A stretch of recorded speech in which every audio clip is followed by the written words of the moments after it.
Ahora está grabando. Perfecto. Bueno, queridos devotos, esta mañana os puse en el grupo que tenemos de enseñanza eterna, os puse una reflexión que os voy a leer otra vez. Dice: solamente quienes pierden su tiempo en inútiles especulaciones acerca de las posiciones externas de sus enseñanzas se privan por ello, a sí mismos, de la oportunidad de establecerse en su eterna función. Debes considerar cuidadosamente la naturaleza sustancial del amor, el cual puede ser definido como la función constitutiva o dharma, por la cual una entidad viviente, una entidad espiritual, es naturalmente atraída a unirse con otra entidad espiritual, y no puede darse el amor sin que para ello tengan que existir dos entidades espirituales separadas entre sí, anhelando su encuentro. Esto es muy importante comprender. Este párrafo. Debes considerar cuidadosamente la naturaleza sustancial del amor, el cual puede ser definido como la función constitutiva o dharma por la cual una entidad espiritual es naturalmente atraída a unirse con otra entidad espiritual, y no puede darse el amor sin que para ello tengan que existir dos entidades espirituales separadas entre sí, anhelando su encuentro. Esto es de una importancia fundamental. Y lo que os digo al principio, que solamente quienes pierden su tiempo en inútiles especulaciones acerca de las porciones externas de sus enseñanzas, se privan precisamente a sí mismos de esto, de estas cosas. ¿Sabéis? Cuando hablo de las porciones externas de sus enseñanzas, me estoy refiriendo al mal hábito, la mala costumbre que tienen los teólogos de enzarzarse entre ellos a discutir sobre quién tiene la razón en sus escrituras. Yo tengo mi verdad, la verdad mía es superior, la tuya no es, yo sé más que tú, y se olvidan de la verdadera esencia, que es de lo que hablábamos esta mañana en la clase. ¿De quién soy yo? ¿Por qué estoy aquí? ¿Qué soy como alma? ¿Cuáles son las cualidades que tengo? ¿Y cuál es el fundamento, el propósito de toda esta existencia material, de todo este sueño que hemos ido viendo en las clases anteriores, ¿no? Cómo soy un alma que está durmiendo, que no estoy caído, sino dormido. ¿Para qué estoy dormido? Para que se pueda generar el hechizo, la ilusión de la separación. Así creo que estoy separado. Pero en verdad, si somos objetivos, nadie se encuentra verdaderamente separado. Porque si pudieras estar separado de Dios, ¿de qué iba a estar hecha la distancia? ¿Me queréis decir? Si todo es Dios, para estar separado, la distancia tendría que estar hecho de algo que no fuera Dios. Eso es imposible. Eso es imposible. Porque todo es Dios, tanto para lo bueno que uno pueda entender en este mundo, como para lo malo. Todo es Dios. Luego, para que pueda existir algo parecido a la distancia, para que alguien pueda sentirse separado de Dios, solo se puede conseguir mediante una ilusión, mediante crear la ilusión de que esa separación existe. Como ya hemos visto en otras clases y yo os he explicado, ¿cómo se puede conseguir esa separación? Mediante la ensoñación. Cuando tú estás soñando, tu consciencia se encuentra separada de ti mismo. Cuando tú estás en la cama, lo que es tu ser primordial, con lo que tú interactúas en el mundo consciente, está allí, pero tú no estás actuando en ese mundo consciente, sino que te has ido a un lugar que es el mundo de tus propios sueños. Y allí estás actuando. Así que de alguna forma, incluso tú mismo, en tu propio sueño, estás separado de tu familia, de tu hogar, de la nación a la que perteneces, de las gentes a las que te rodean, y estás en un lugar creyendo que tus padres están alejados, tu esposa no está allí, aunque bueno, a veces en el sueño las puedes ver, pero no es la figura original. Entonces, cuando uno está en este sueño, la separación se da. Si yo estoy olvidado de quién soy dentro de mi sueño, estoy durmiendo en la cama, me meto en un sueño y olvido las relaciones que tengo con el mundo exterior, con el mundo al que verdaderamente pertenezco. Y cuando estoy en este mundo de ensoñación, alguien desde mi verdadero mundo, en este caso el Señor Supremo, puede manifestarse en este mundo de ensoñación como alguien independiente. Y por lo tanto, yo me puedo enamorar de esta persona que entra en el mundo, en mi mundo de ensoñación, desconociendo su origen, desconociendo quién es en verdad. Por eso es que cuando Krishna entra en el mundo material, la gente no le reconoce. Por eso Krishna nos dice en el Bhagavad Gita que yo vengo milenio tras milenio, pero dice que los tontos y los necios no pueden comprender mi carácter trascendental milenio tras milenio. Cuando Krishna nace, no todo el mundo le reconoce, no todo el mundo es capaz de reconocerle y lo tienen delante. Sin embargo, Krishna solo es reconocido por aquel a quien él quiere revelarse. Hay un pasaje muy bonito en el Chaitanya Bhagavat cuando cuenta en la infancia de Chaitanya Mahaprabhu, cuando llega un sannyas a casa de Jagannath Mishra y quiere cocinar. Entonces es la hora de comer y el sannyas no deja que nadie le cocine. Y entonces Jagannath Mishra, en su afán por satisfacer al sannyas, ¿no? Pues ordena que limpien la cocina, tomamos todo el ritual porque hay que purificarla, siguiendo ¿qué? La porción externa de sus escrituras. Siguiendo el mandamiento religioso, la porción externa de sus escrituras, mandan limpiar todo, ponen todo para que el sannyas pueda cocinar el arroz y pueda cocinar su comida. ¿Qué sucede? Que cuando cocina, tiene que después hacer la ofrenda. Cuando hace la ofrenda y está haciendo la ofrenda, todo el mundo se retira.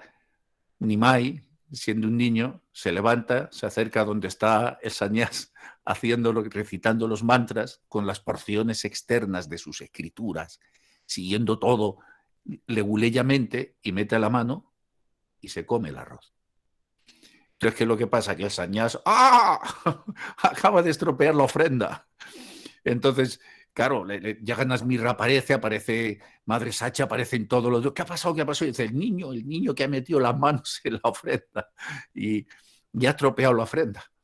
Entonces, claro, para Jagannath Mishra, pues aquello queda sobrecogido. Dios mío, lo que ha hecho el niño, qué cosa. Y entonces el sannyas, que es finalmente pues es un alma, es una buena alma, no es un mahatma, misericordiosamente dice, no, venga, no regañes al niño, porque Jagannath Mishra le quería canear, como es lógico, como hacemos todos los padres, por lo que había hecho.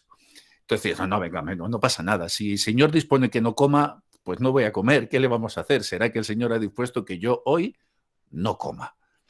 Pero Jagannath Mishra, siendo tan piadoso como era, vuelve a insistir. No, por favor, no. Eso no puede ser, tienes que comer. Un momento, manda otra vez que limpien la cocina, manda a los criados a hacer todo. Otra vez el sannyas, piadosamente, no por el ruego, la súplica de Jagannath Mishra, cocina. Pero esta vez dicen, espera, para que Nimai no me la vuelva a hacer, llevarlo a casa del vecino. Y entonces sus hermanas, sus primas salen todos con Nimai en brazos y se lo están llevando a casa del vecino para así asegurarse de que no va a estropear la ofrenda esta vez del sannyas. ¿Qué es lo que sucede? Que cuando van de camino a casa del vecino, le dicen sus hermanas, le dicen sus primas, todo lo que van, le dicen, qué malo eres, Nimai, ¿cómo te has comido? Lo llevan así en brazos, ¿cómo te comiste la comida del sannyas? Y Nimai dice, pero ¿qué hice mal? Si él me llamó. Pero claro, como no pueden verle como Nimai, no entienden que es la suprema personalidad de Dios, entienden que es un... ¿Cómo que te llamo? Anda, tira para casa al vecino que te voy a dar la del pulpo. Entonces lo meten en casa del vecino, el sannyas vuelve a cocinar, vuelve a preparar todo. Y cuando está preparando la ofrenda, Nimai en casa del vecino se escapa por una ventana llega corriendo, se mete por una ventana de su casa, se va al altar donde está ofreciendo y hace otra vez cachapuf y coge el arroz y se lo mete en la boca. Y el pobre Sandías otra vez que ve aquello, ¡ah! ¡El niño! ¡El niño! Entonces, claro, imaginaros, otra vez ya ganas mirra, sale, pero ¿qué has hecho, desgraciado? Quiere matar a palo, coge un palo, quiere castigar a su hijo y el niño va corriendo y dice, pero ¿yo qué he hecho de mal? Si yo no he hecho nada malo. Entonces, otra vez vuelven de casa del vecino, vuelven todos, pero no, pues no dije que cuidaréis del niño, no dije que... Y otra vez, Yagan Mirra le suplica al Sañás, ay, por favor, vuelve a cocinar. Otra vez con la porción externa de las enseñanzas. Otra vez. Vuelve a prepararlo todo. Y el Sañás, ya que tiene muy claro que ahí está pasando algo, dice, mira, si lo más seguro es que el Señor ya ha dispuesto que yo no coma. Entonces, si cuando el Señor dispone algo, es inútil que oponerse. Yo creo que el Señor ha dispuesto que yo ayune y tengo que aceptarlo. Pero Yagan Mirra se tumba a sus pies, le toca los pies. No, por Dios, por favor, tienes que comer en mi casa, por favor, sería una gran ofensa. Y otra vez limpian la cocina, otra vez purifican todo, otra vez hacen todo. Y cuando ha cocinado, esta vez Yagan Mirra dice, espera, lo vamos a hacer aún mejor. Vamos a subir al niño a la habitación de arriba. Os encerráis todos con él y ponéis guardia en la puerta. Y se pone él mismo en la puerta a hacer guardia. Entonces cierran la puerta, se mete el niño dentro con la familia, Yagan Mirra se queda en la puerta y en ese momento el Sañás va a ofrecer la comida. Justamente en ese momento cuando empieza a recitar sus mantras, cuando empieza a recitar para ofrecer la comida, todo el mundo en la casa entra en yoga nidra, el sueño místico del Señor, todos se quedan dormidos. Y en ese momento se abre la puerta de la habitación de arriba y el niño baja solo sonriendo por las escaleras, mirando al Sañás. El Sañás, que ve venir al niño, comienza a gritar, ¡jalá, jalá! Entonces se da cuenta que nadie en la casa responde. Y ahí sí que él se da cuenta, cae por fin. Digo, este niño no es normal. ¿Quién es este niño? Entonces cuando lo ve bajar ya por la escalera y llega hasta la ofrenda, le mira sonriendo, coge la comida, se la mete en la boca y le sonríe. Y entonces en ese momento él entiende que Nimai es la suprema personalidad de Dios. Y entonces se le revela y le explica, le dice, mira, en otra vida tú habías deseado tener asociación personal conmigo en esta vida, en una vida física, verme. Por eso, como en tu vida pasada lo deseaste, yo he venido ahora y me he manifestado ante ti. Yo estoy aquí en esta encarnación oculta. Pero le avisa, le dice, si revelas algo todavía de quién soy, le dice, te mato, te quito de aquí. Entonces, en ese momento todo el mundo despierta y entonces ven a Nimai que está abajo con el Sañás. Entonces todo el mundo baja corriendo la escalera. ¿Qué ha pasado? ¿Qué ha pasado? ¿Ha comido? Y entonces el Sañás tiene a Nimai en brazos y lo está acariciando y se lo entrega a su padre y lo colma de bendiciones y le dice, eres muy afortunado, sois una familia muy afortunada por el hijo que tenéis. Él es una gran personalidad que asombrará la tierra. Y entonces el pobre Yagan Mirra no entiende nada porque dice hace un momento se estaba llevando la ofrenda y ahora está haciendo, ha hecho esto. ¿Quién es mi hijo? Porque a veces a Yagan Mirra y a Madre Sachi les pasaba esto, ¿no? Cegados por el amor, pues no entendían en verdad quién era Nimai en esta forma. Justamente se puede dar este pasatiempo porque tiene que existir esta ilusión de la separación. Para que el amor se dé, tiene que haber dos entidades espirituales que estén separadas, para que entre ellos se pueda dar el amor. Y ese amor que está entre las entidades espirituales no solamente es el amor que está entre el Señor Supremo y el alma condicionada, sino el amor es de la misma naturaleza que se tiene entre las almas condicionadas entre sí, cuando el amor es verdadero. Por eso el mensaje es amaos los unos a los otros. No se puede llegar, olvidaros por completo, es una ilusión enorme. Tú nunca vas a llegar al amor de Dios si antes no has descubierto el amor entre tus semejantes, si no has descubierto el amor de alma a alma en esa forma. Si no cultivas ese tipo de amor, si no desarrollas ese anhelo, lo demás es un engaño. Puedes coger la porción externa de las escrituras, de todas las escrituras, de cualquier escritura, y en base a ella puedes pensar que estás avanzado, puedes hacer ritos y fórmulas rituales, puedes hacer procesiones, puedes hacer kirtan, puedes hacer todo lo que quieras. Pero si no amas, no tienes nada, absolutamente nada. Y tenemos que amar hasta que duela. Hay que amar hasta que duela. A veces el amor es el único acto heroico posible y el más difícil de todos. Y el más difícil de todos. De entre todos los actos heroicos posibles, amar es el más difícil de todos. Y a veces es el único que es posible. Porque cuando todo está perdido, solamente ahí es cuando el amor triunfa. Por eso esta mañana en la clase les decía a los alumnos de Alicante que uno tiene que amar hasta que duela. Y uno tiene que perdonar no una, 1.000.000 de veces. Si te ofenden una vez, perdonas. Si te ofenden 7, perdonas. Y 70 veces 7 tienes que perdonar. Y no, pero perdonar no es olvidar. No es decir, bueno, me olvido lo que me has hecho y ya está. No, no. Lo tienes que bendecir. Tienes que dejar que se vaya con tu bendición.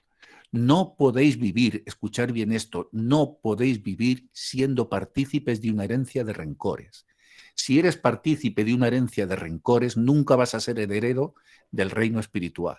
Tú no vas al reino de Dios, no heredas tu posición espiritual si permaneces aquí siendo partícipe de una herencia de rencores. El adjetivismo, el ir con nuestra libreta poniéndole adjetivos a todo el mundo y recordando las cosas que nos hicieron, no nos lleva sino a la locura. No nos lleva sino a ese estado. El devoto lo perdona todo. Lo perdona todo. Y luego, con mucho respeto, pues se aleja de aquellos que obviamente pues no quieren llevar esa forma de vida o no empatizan contigo. Pero eso no significa que tengamos que quedarnos enganchados en nuestra cadena de rencor. Por eso, esta separación es necesaria para que el amor se pueda dar, para que lo que en un origen es unidad pueda, en la multiplicidad de un sueño, pueda convertirse en anhelo entre dos almas, en ese sentimiento de separación. Pero acordaros, queridos devotos, que el amor se cultiva primero entre nosotros, entre los hermanos espirituales, entre el amor al maestro espiritual, entre nosotros. Si ese amor no se da primero, otro amor superior no se puede dar. Tienes que ir de vuelta cada día cuando prediquéis, cuando estéis ayudando a otros, cuando vayas de vuelta a casa. Tienes que sentirte satisfecho, porque para el maestro no hay nada más importante,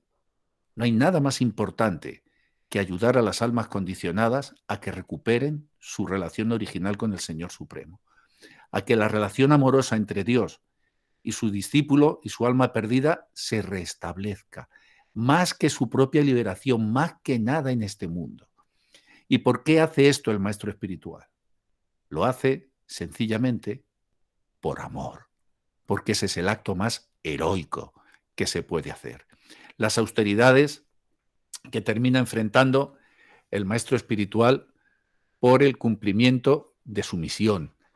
Nuestro gurú, perdona que me quito la chaqueta, nuestro maestro espiritual, con 94 años, todavía estuvo un mes con nosotros aquí en España. Imaginaros, yo cada vez que cojo un avión, la austeridad que es, ¿no? Te vas hasta la India con todo, pues imaginaros él, Gurudeva solo le pude, porque no tenía recursos para más, pero solo le pude pagar los pasajes en primera 2 veces, en las 2 últimas visitas. Conseguí juntar el suficiente Laxmi para enviarle un boleto en primera y que pudiera viajar tumbado. Las demás, Gurudeva daba la vuelta al mundo con 90 años. Imaginaros, vuelos de horas y horas, él con sus piernecitas así cruzadas en su sillón en la clase turista. Sin más.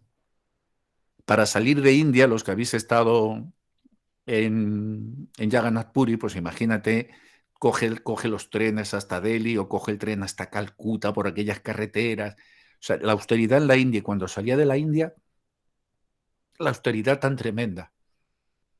¿Por qué hacía esto? Porque estaba loco de amor. No era por otra cosa, era por puro amor. Él ya no estaba en la porción externa de ninguna escritura. No era porque él quisiera imponer un modelo religioso. Él lo que quería dar era un modelo espiritual, que se restableciera la relación con el Señor Supremo.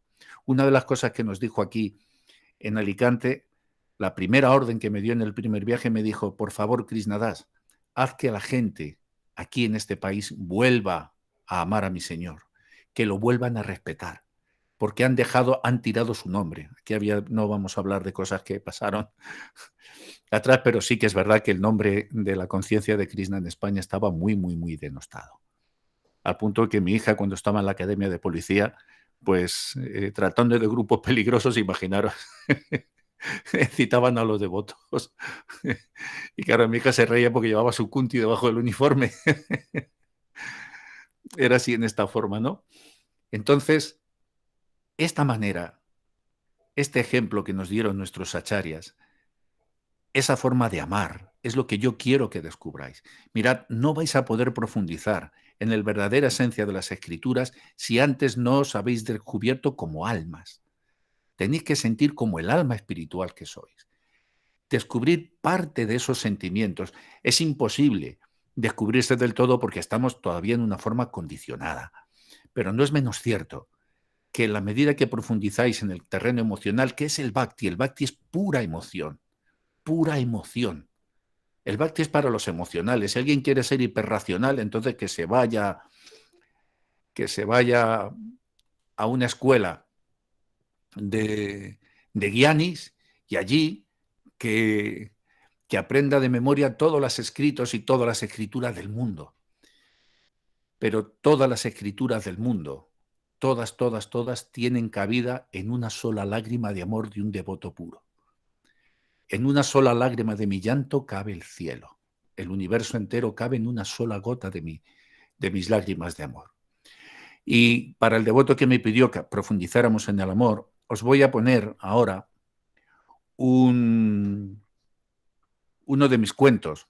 Espero que lo podáis escuchar bien. El relojero. Uno de los cuentos que narré en Radio España para introducir a los oyentes en este concepto del amor en separación. Que el tiempo no existe para el alma y en este concepto de la separación y del anhelo. Lo escuchamos y después comentamos.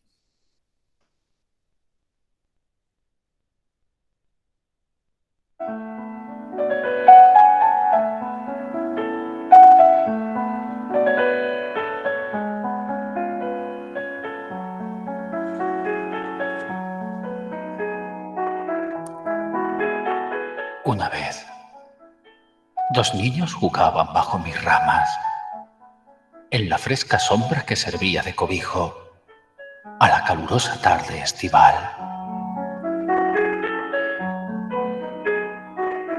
Él, inquieto como el viento, la miraba desde adentro, y ella, sosegada como el remanso de un río, jugaba con su rubor.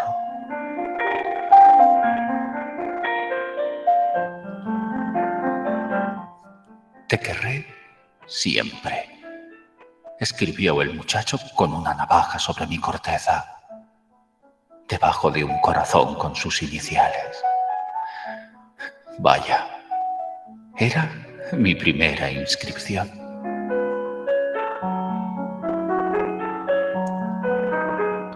Todos los años, al principio del verano, se encontraban aquí. Los padres de ella eran mercaderes y llegaban del norte, cargados con mercancías para vender en la feria de agosto. La familia de él la componían sus abuelos y un tío materno, de quien se decía que estaba loco. Sus padres no pasaron el año aquel de las viruelas. ¿O fue acaso el de la guerra? Bueno, eso no importa ahora. Solo hay un tipo de miseria bajo muchas formas.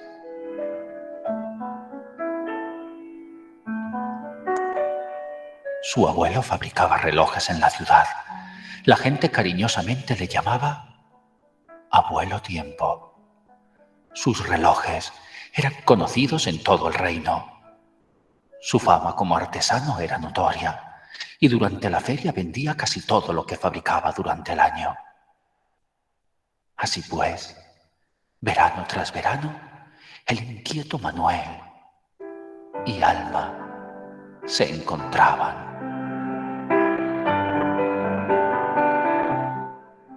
Jugaron durante 6 años, pero al séptimo, algo extraño vino a sucederles, ya que en el esperado encuentro, por uno de esos caprichos de la naturaleza, se hallaron diferentes. Él quiso jugar con ella como antes y correr de la mano por el bosque, pero su tacto era distinto, y cuando pretendía alcanzar el horizonte en la pradera, sus pies dejaban de correr y sus manos se asían con fuerza. Ella estaba muy rara. Ya no le gustaba cazar bichos, ni trepar árboles. Ahora, Alma cortaba flores para ponérselas en el pelo, y cuando Manuel la contemplaba peinada de amapolas, un extraño hormigueo en el estómago le causaba gran desasosiego. Él creyó al principio que se trataba de hambre, hasta que reparó en que también lo sentía cuando se encontraban después de comer. Una noche, en su guardilla, mirando las estrellas, comprendió lo que le estaba pasando. Y una lágrima, tímida como su rubor, sirvió de espejo a la luna.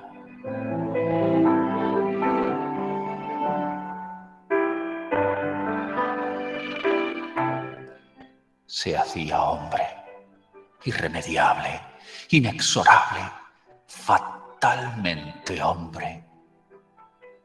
Tuvo miedo y pensó que el tiempo le robaría todo al fin, que su amor y su vida dejarían de existir al mismo tiempo.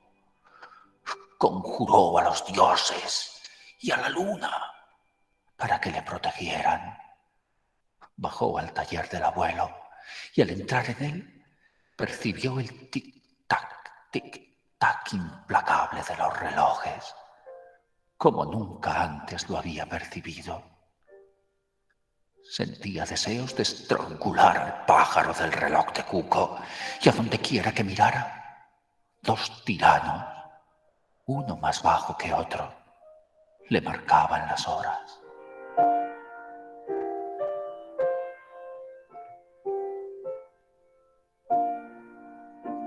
Al día siguiente, decidió sincerarse con su alma y se fue a verla, como tenía por costumbre, junto al remanso del río donde le aguardaba. «Alma, Alma», le dijo, «habré de perderte mañana y eso me asusta. No podré mirar el cielo nunca más si tus ojos me faltan». Ella posó su peinado de amapola sobre sus hombros y no dijo nada. Sentían la dicha en su interior, pero al contemplar el río que a sus pies pasaba, el temor encogía sus corazones y sus manos se apretaban. Entonces Manuel quiso dejar un testimonio adolescente sobre la piel de este viejo olmo, seguro de que yo viviría más que ellos para mostrar la huella de su amor. Cuánta dulzura en cada encuentro, cuánto anhelo en la distancia. Llegó el final de la feria de agosto y tuvieron que separarse de nuevo. Al año siguiente, Alma no regresó, ni al otro. ni aún después de este. Y Manuel esperó. Esperó el niño hecho adolescente. Y esperó el adolescente que se hizo hombre y el hombre al hacerse viejo. Manuel ahora fabricaba los relojes, como antes lo hizo su abuelo. Las gentes del lugar le conocían por su bondad y los niños cariñosamente le llamaban Abuelo Tiempo. Sus relojes fueron la admiración de todo el mundo. Nunca nadie los fabricó con tanto esmero. Incluso el mismo rey en persona, le encargó uno para palacio. Manuel sonreía mientras hablaba con el rey. Majestad, yo pongo un reloj en tu morada, pero otro que no soy yo puso tiempo a tu reinado. El monarca, que no entendía nada, le preguntó: ¿Es cierto que tú nunca usas reloj? Extraña propaganda para tu negocio. Oh, no es cierto, mi señor, respondió Manuel, mientras sacaba de su bolsillo un hermoso reloj, en cuya tapa interior se veía un retrato de una joven muy hermosa. Señor, este es el que yo uso. Este que veis aquí es el retrato de mi alma. Relojero, me tomas por estúpido. Ese reloj no tiene manecillas. No sirve para marcar el tiempo. En eso tenéis razón, mi señor. No sirve para marcar el tiempo. Solo sirve para recordar lo eterno. Hace muchos años, un tío materno, a quien todos consideraban un loco, lo fabricó para mí. Fue el único reloj que realizó en toda su vida. Me lo regaló aquel verano en que no regresó mi amada. Y me dijo: Manuel, no existe el tiempo para el alma. Guarda tu amor, que es eterno, dentro de esta tapa.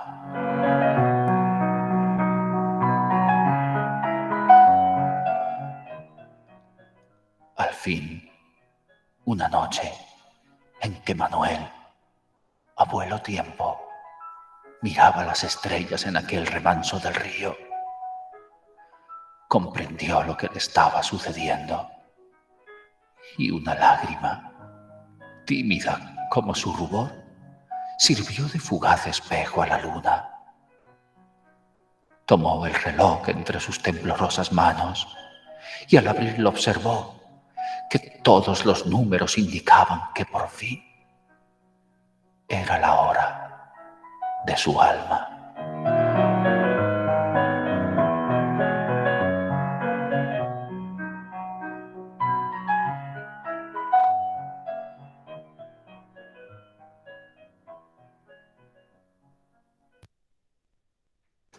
Bueno, pues este ha sido el cuento del relojero, de Abuelo Tiempo.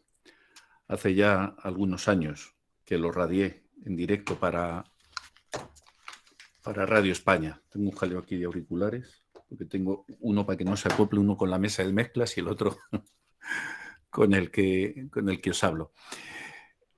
La esencia de esta historia del relojero, lo que nos muestra, lo que nos enseña, es justamente lo que quiero que entendáis. Uno, no existe el tiempo para el alma. Dos, que tenemos que vivir en el anhelo. Esa es la forma en la que tenemos que vivir. Tenemos que vivir como eternos enamorados. Porque si no vives como un eterno enamorado en este mundo no hay quien viva. No hay otra forma de entender la vida. Tenéis que vivirla así, como un romance eterno. Estaréis buscando el amor más elevado, que es el del Señor, pero mientras tanto podéis hacer un amor en prácticas. Y es practicarlo con todo y en todo. Krishna nos dice en el Bhagavad Gita que aquel que me ve a mí en todo y ve que todo está en mí, yo nunca le pierdo a él y él nunca me pierde a mí. Pero ¿qué es ver a Krishna en todo? ¿Qué es ver a Krishna en todo? ¿Que tengo que ver su figura de Syamasundara con la flauta? ¿O qué es ver a Krishna en todo? Ver a Krishna en todo significa ver su amor, su obra en todo y en todos. Krishna en este mundo material es como el aire. Donde quiera que vayas, el aire está presente. A donde quiera que te dirijas. Viajes donde viajes, hay un punto común en todo el planeta. En todo el planeta hay aire, que es lo que te mantiene con vida. Entonces, en cualquier lugar puedes cerrar tus ojos, abstraerte y sentir la brisa que acaricia tu cara. En forma similar, podemos ver la manifestación cósmica, ver todo este planeta en el que estamos, todo lo que nos rodea, como la suave caricia del amor del Señor Supremo. Un escenario que creó para generar en nosotros y para poder vivir él mismo esta historia de anhelo, como Manuel con su amada Alma. Por eso se llamaba Alma su amada. En esa forma. Para poder vivir esto, es el amor lo que nos sostiene. Creedme, el amor es el acto heroico más difícil de todos. Más difícil de todos. El intercambio de afectos, el intercambio de servicios, eso no es amor, eso es intercambio de servicios. Si tú me haces, yo te hago. Si tú me gratificas, yo, en consecuencia, te gratifico. Tú que me das, yo que te doy. Y luego cuando las relaciones se rompen, cuando las relaciones se acaban, viene este juicio asqueroso del quién puso más. Y empiezan los reproches. Ah, no, porque yo en la relación yo ponía más. Yo entregué esto y yo ponía lo otro. Yo a mi padre le di más de lo que mi padre me dio a mí. Yo a mi madre le di más de lo que mi madre me dio a mí. Yo a mi pareja le di más de lo que mi pareja me dio a mí. Pero tú, ¿qué estabas buscando? Nuestro drama, queridos devotos, es que uno sabe lo que quiere, pero no sabe lo que busca. Sé lo que quiero, pero no sé lo que busco en verdad. Porque claro, el anhelo del alma es de una sustancia tan maravillosa, tan elevada, tan sutil, que es lo que yo quiero, pero lo busco justamente en donde no está ni lo maravilloso, ni lo elevado, ni lo sutil. Porque creerme, hasta el alma más pura, hasta el papa y hasta el poeta más grande, perdonarme el chiste, se tira un pedo. O sea que tiene un lado vulgar en este mundo. Entonces, eso es lo que nos pasa. Ver a Krishna en todo significa trascender lo que tienes delante y ver que Él es el sostenedor, el que está detrás, que todo está hecho amorosamente para mi bien. Incluso lo que me parece que es por mi mal, también es para mi bien, para que aprenda, para que pueda realizar esta separación. Tenéis que amar con intensidad, tenéis que amar como locos, porque si uno no está loco, no puede amar. Mirar, amar es un oficio de locos. Tengo por aquí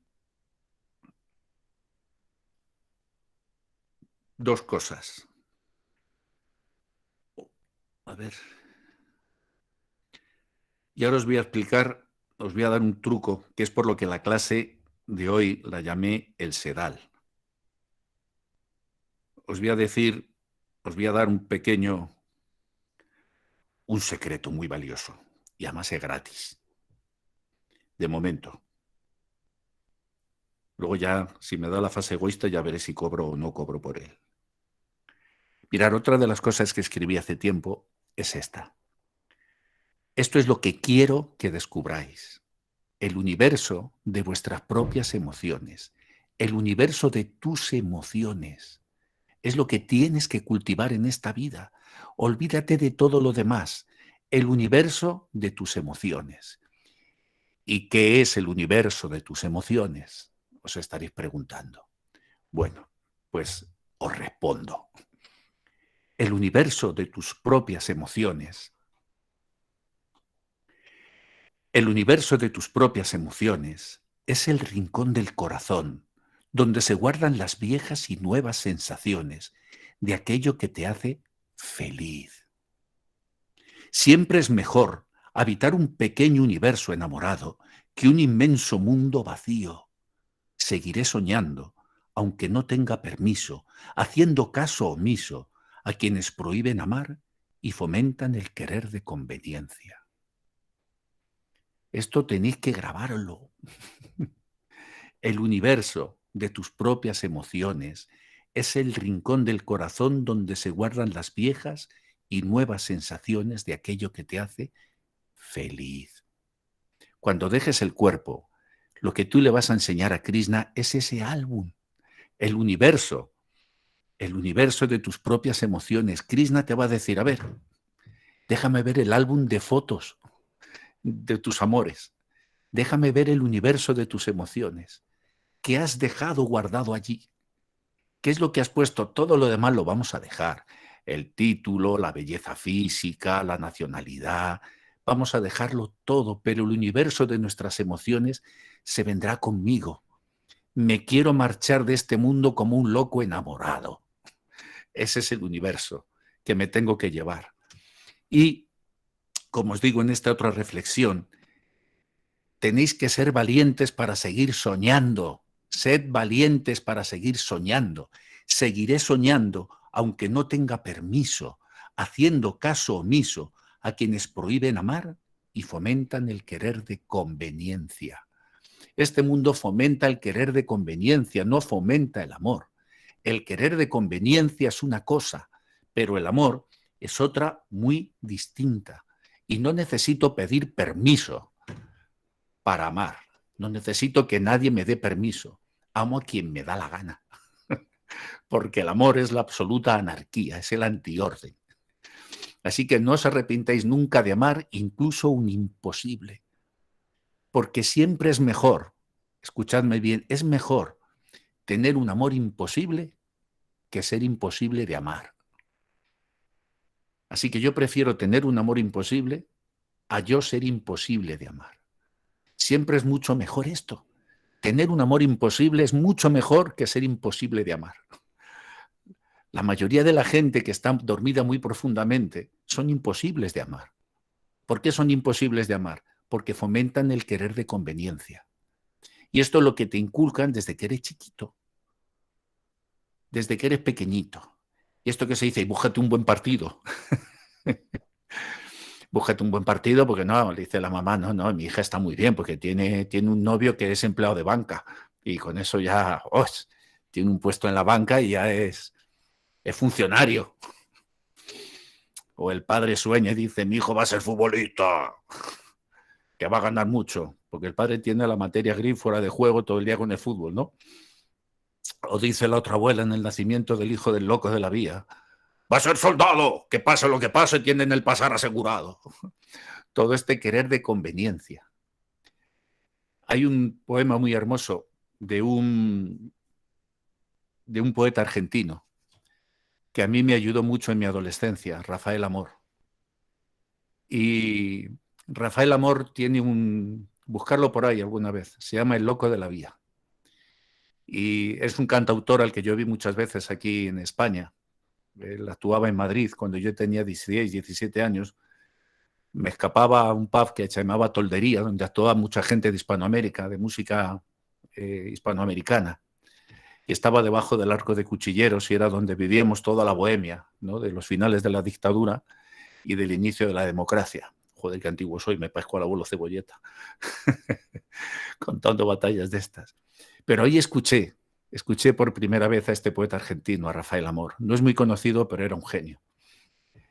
Y él narra el nacimiento de su hijo, el nacimiento del hijo del loco de la vía, de este personaje que él crea. Y seguramente me iba a saltar alguna estrofa, porque lo escuché hace tiempo. Me perdonáis si me salto algo, pero más o menos el nacimiento del hijo de la vía comenzaba diciendo esto, ¿no? Va a ser soldado, que pase lo que pase, tienen el pasar asegurado. Va a ser futbolista, dijo otro tío que tenía la mente fuera de juego por culpa del deporte. Va a ser sacerdote, dijo la abuela pensando que por ese enchufe ella llevaría la voz cantante en el rosario. Que sea lo que él quiera, dijo la madre, pensando que ya vería ella más adelante lo que más le convenía. Mientras tanto, el padre, en un rincón, Soñaba. Ha nacido mi hijo. Viene oliendo a vida. Huele a sexo, a sangre florecida. Yo no quiero dormirle con pobres fantasías, con angelitos gordos que le velen los sueños. Yo quiero que despierte a la luz o a la muerte que le dará la vida.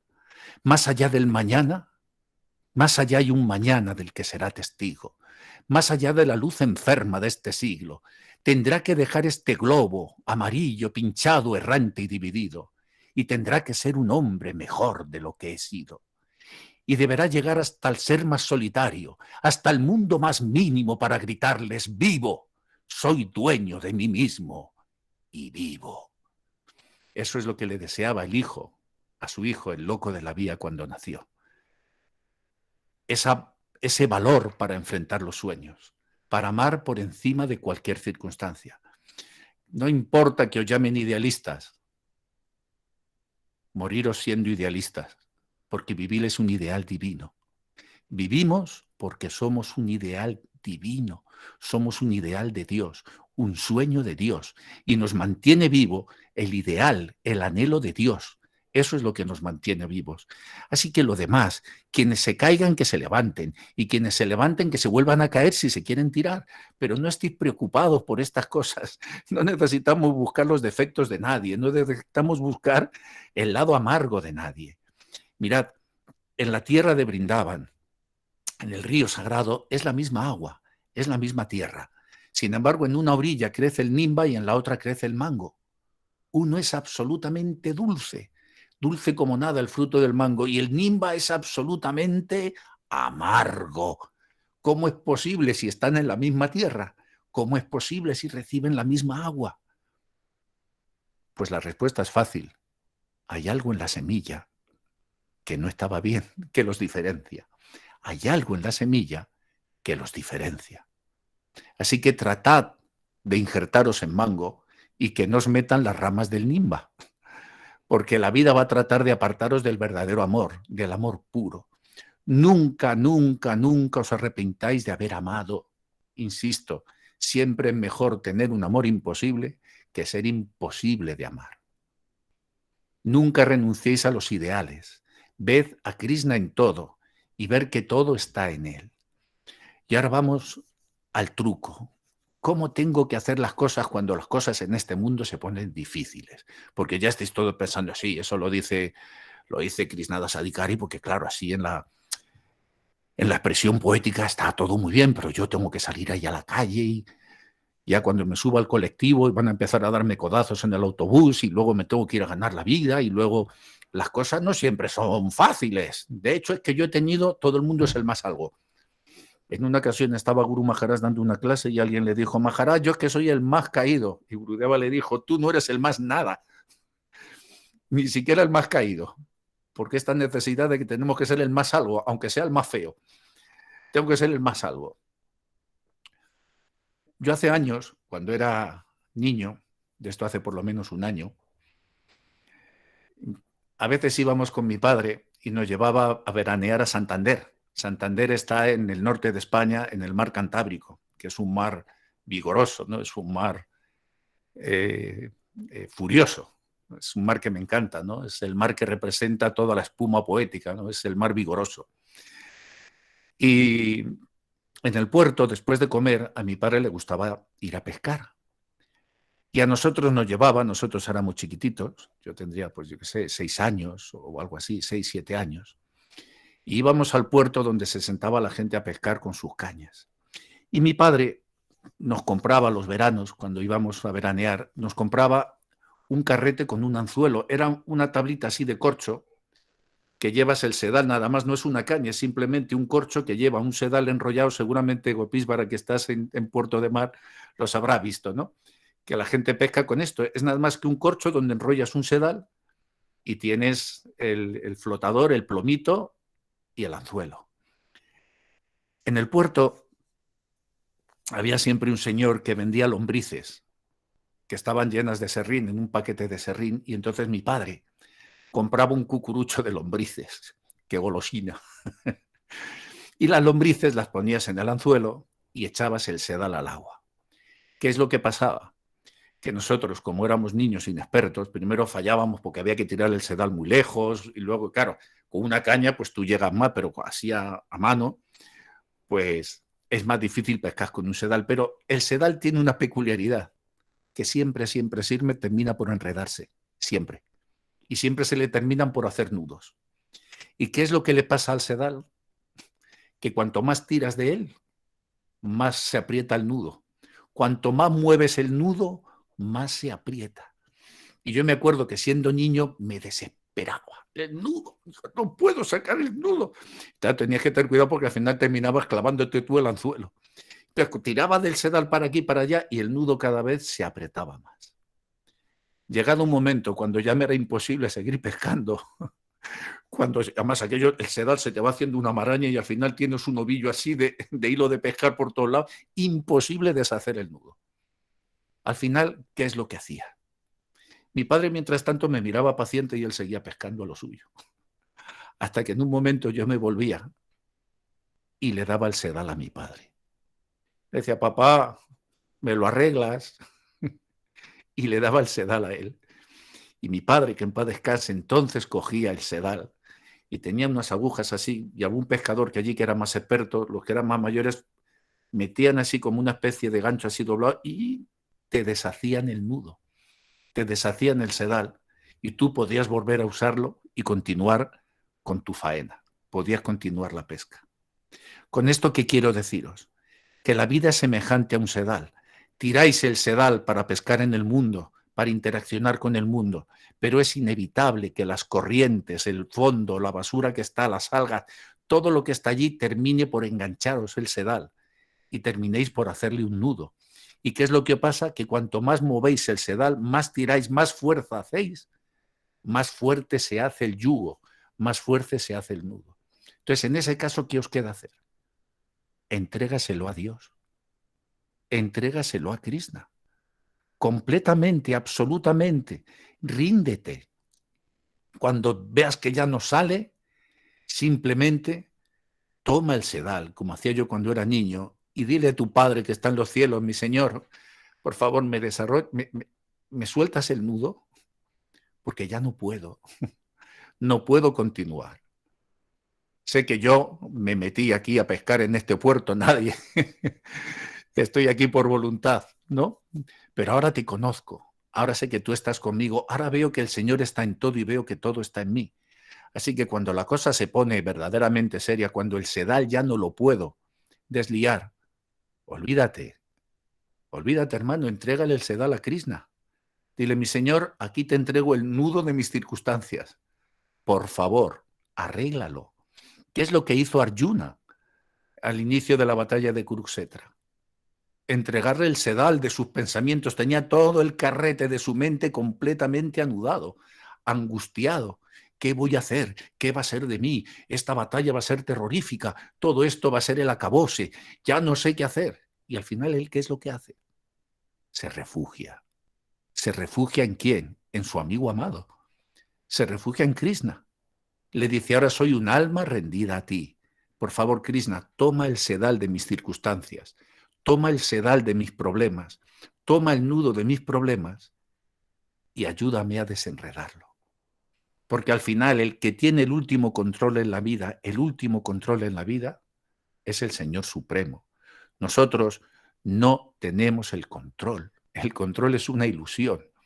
Pero sí que solamente tenemos una opción, que esa sí es verdaderamente nuestra, únicamente nuestra.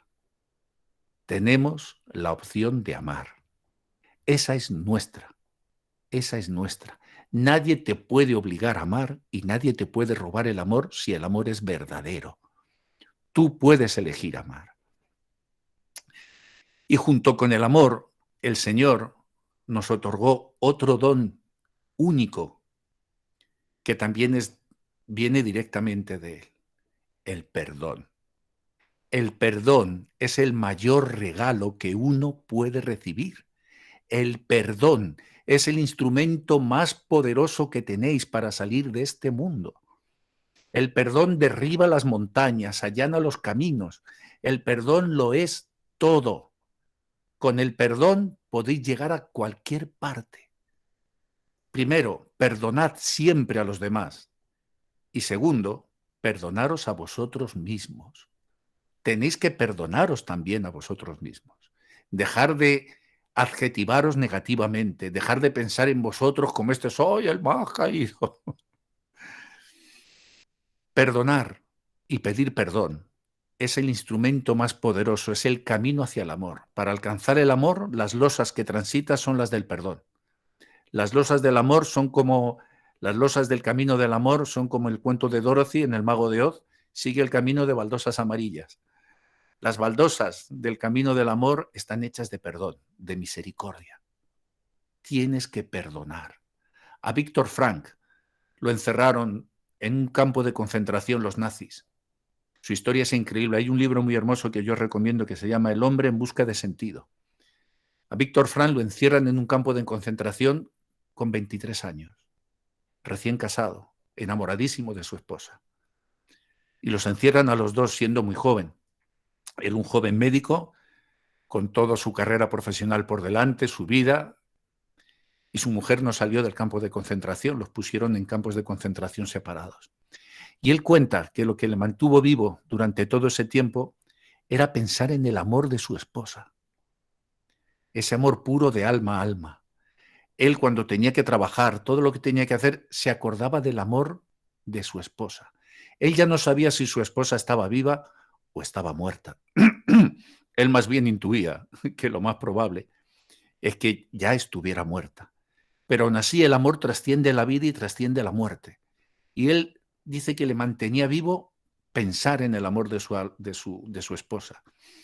Y lo segundo que le hizo mantenerse vivo, o las dos cosas, porque el binomio iban juntos el uno al otro, Víctor Frank llegó a decirle a sus carceleros nazis, imaginaos, les dijo, me podéis quitar la libertad, podéis arrebatarme todo lo que más amo, podéis torturarme y podéis quitarme incluso la vida, pero no me podéis robar la libertad de perdonaros.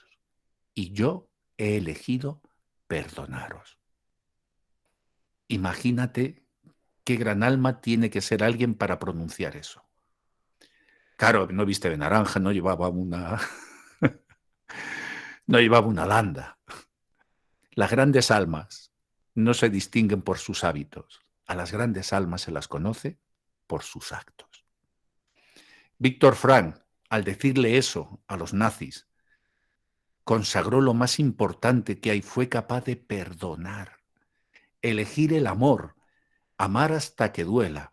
Él dijo, yo no os voy a odiar, a pesar de que vosotros seáis de las SS, a pesar de que seáis increíblemente crueles, yo he elegido perdonaros. A mí no me vais a contaminar. El amor que conocí con mi alma, el amor que tuve con mi esposa, que me aproximó a Dios, no me lo vais a robar. Yo os perdono en esa forma. Porque si no perdonáis, vais a vivir toda la vida llevando una BlackBerry, que no es el teléfono móvil, sino la BlackBerry es como se llamaban a la bola que llevaban los presos en Estados Unidos, que te la ponían en el tobillo. La habéis visto en alguna película de cine cómico, estos que iban a rayas y con una bola arrastrando en un pie. Antes se les colocaba una cadena y una bola así gorda de metal y ibas arrastrando. A esta bola se le llamaba BlackBerry en Estados Unidos. Entonces, el rencor es una BlackBerry que llevas puesta en el tobillo y que vas arrastrando toda tu vida. Y para poder correr en pos del amor, o tienes unos pies ligeros o no llegan nunca.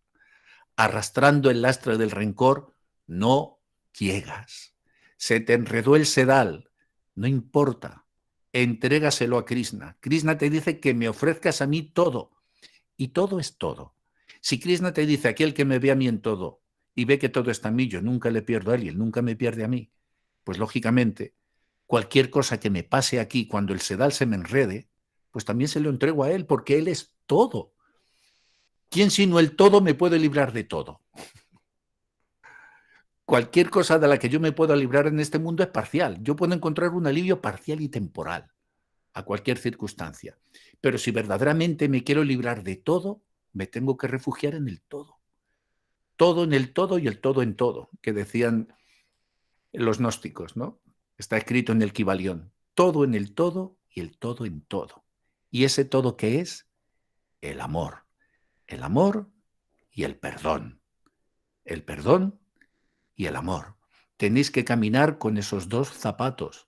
Esas son las botas de 7 leguas para que te saquen de este mundo material. Si quieres hacer el camino de vuelta a casa, tienes que ponerte ese calzado. Tienes que ponerte las botas. Una bota es el amor y la otra bota, el perdón. El perdón hacia los demás, lo que te hicieron, y pedir tu perdón a todo el mundo. Todos hemos causado dolor. Todos, sin excepción. Y un ejercicio muy bueno que yo recomiendo es hacer memoria histórica, que no histérica, hacia atrás. De todas las injusticias que hiciste, hasta de la más nimia. Hasta en un juego infantil, algún compañero de la escuela que le di la joda durante 3 cursos. Cuando no los tengo delante, porque ya no puedo pedir perdón porque muchos ya no están, no importa. Yo puedo cerrar mis ojos, imaginar en mi mente, recrear, traer desde el mundo de la memoria a esta persona a mi presente y pedirle perdón de alma a alma. Pedirle perdón en esa forma. Pedir perdón de alma a alma. Y en esa forma el perdón va a funcionar exactamente igual.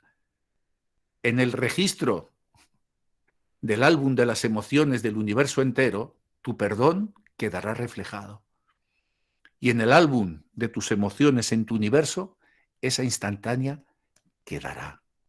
Yo lo que os deseo y pido a Radhavallabha que os bendiga a todos para que al final de vuestra vida tengáis un maravilloso álbum de fotografías con todos esos momentos, que podáis presentaros ante el Señor Supremo y enseñarle el álbum de vuestras emociones, el universo de todo aquello que vivisteis desde el corazón, de todo aquello que os emocionó.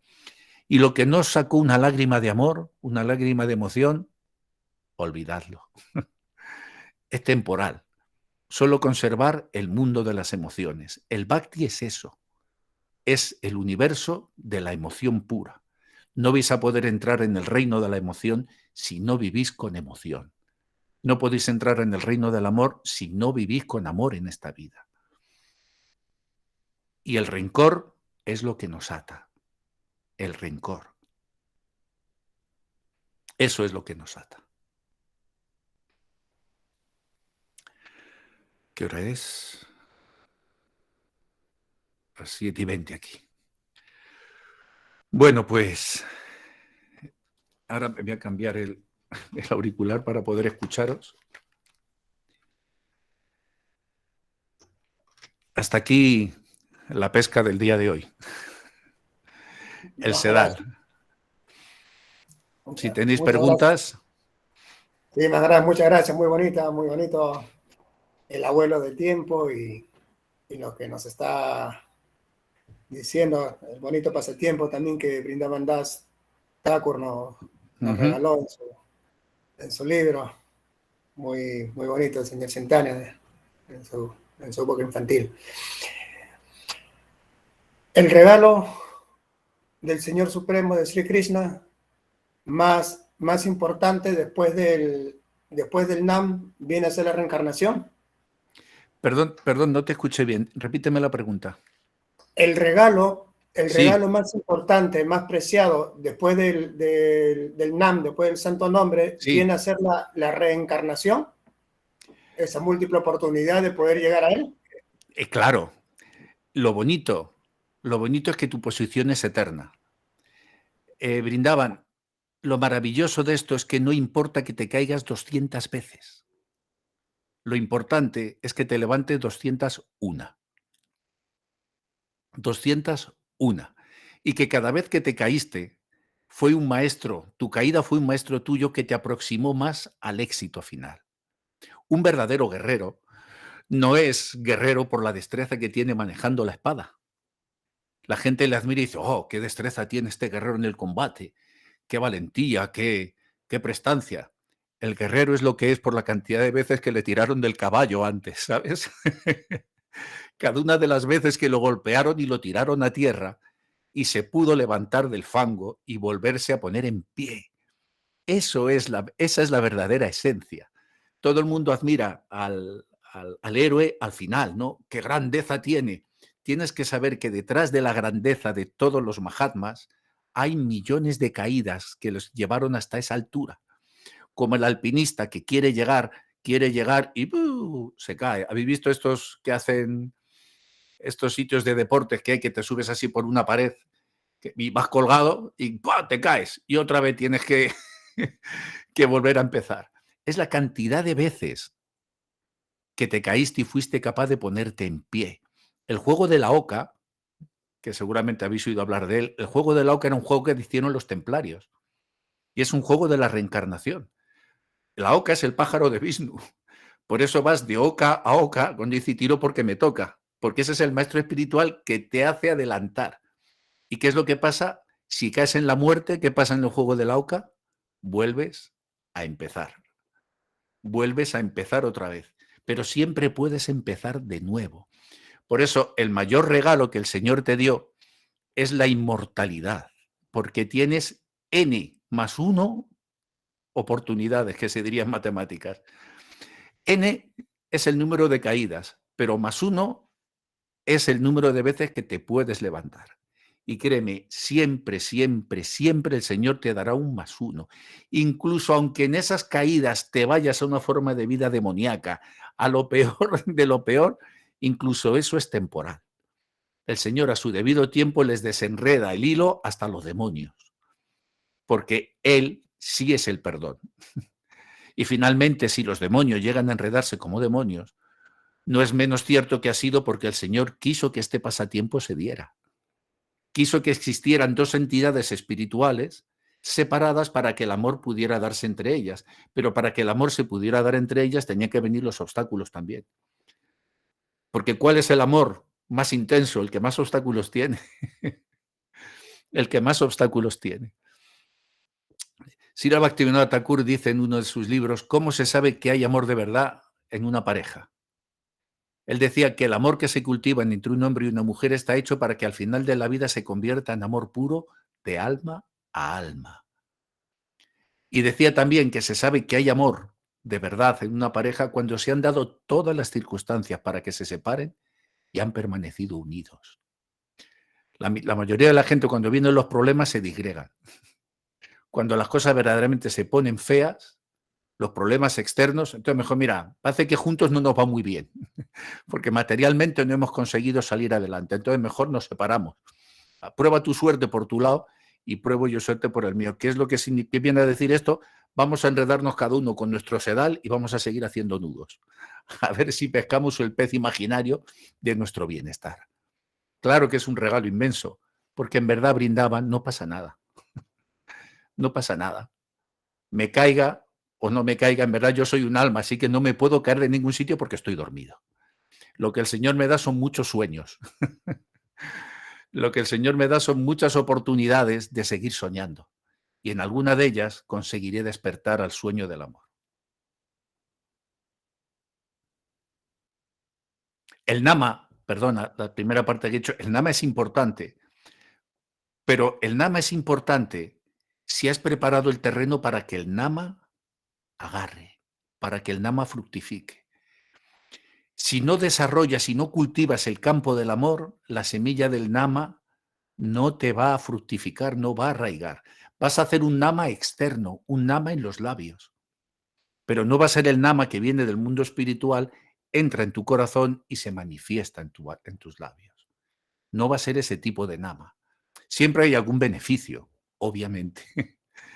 Pero el amor es lo que trae al nama, tal y como el néctar es lo que trae a la abeja. La abeja, el abejorro se mete en la flor del bambú atraída por su néctar. Si tú pones néctar, entonces Krishna llegará a tu boca y explotará como una uva que te estalla en la boca. No como una pasa seca y amargada, que es lo que hace muchas veces cuando la gente se esfuerza en el canto del nama, siguiendo las porciones externas de una escritura sin haberse comprendido y identificado antes en el amor espiritual. Por eso lo que yo insisto siempre, y lo que esta mañana insisto a los alumnos en Alicante, es que primero se reconozcan espiritualmente, que empiecen a sentir espiritualmente. Y cuando empieces a sentir espiritualmente, cuando notes que tienes otra naturaleza, entonces es que podrás entrar plenamente en el Nama. Es cuando podrás entrar en Prema, es cuando podrás llegar, cuando podrás sumergirte en estos océanos. Fingirlo por la repetición de lo que está puesto en libros, eso no te va a dar el amor. Leer un libro de etnología no te va a hacer saber lo que es estar embriagado por el vino.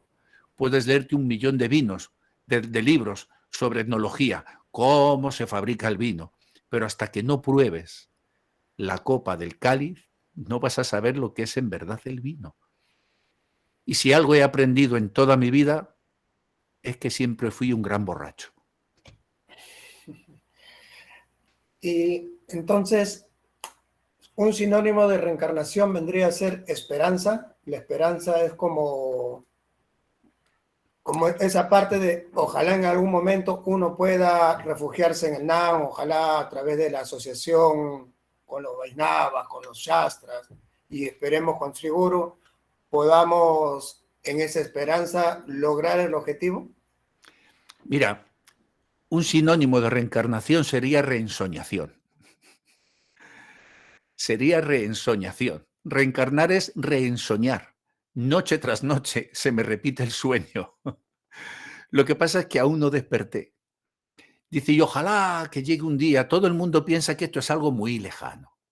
Algún día estaré en el mundo espiritual, algún día estará, algún día aparecerá.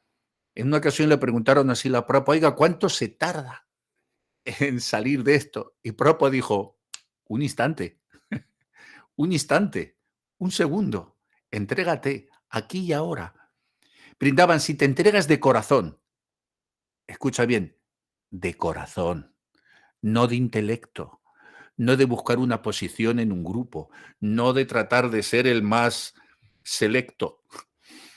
No hay nada de eso. Si te entregas en una lágrima de amor buscando a Dios, ya lo has conseguido. Claro que después todavía te quedan anartas y ya empiezan los intelectuales. Hasta que no salgas de la etapa de anarta ni briti, tú no vas a conseguir lo que es prema. Pero si tú no has visto el prema ni sabes lo que es anarta, si ni siquiera eres consciente, si no cambias. Es como cuando una vez escuché en un debate de televisión que participé en un programa, ¿no? Y estamos ahí distintos chalados de distintas religiones, ¿no?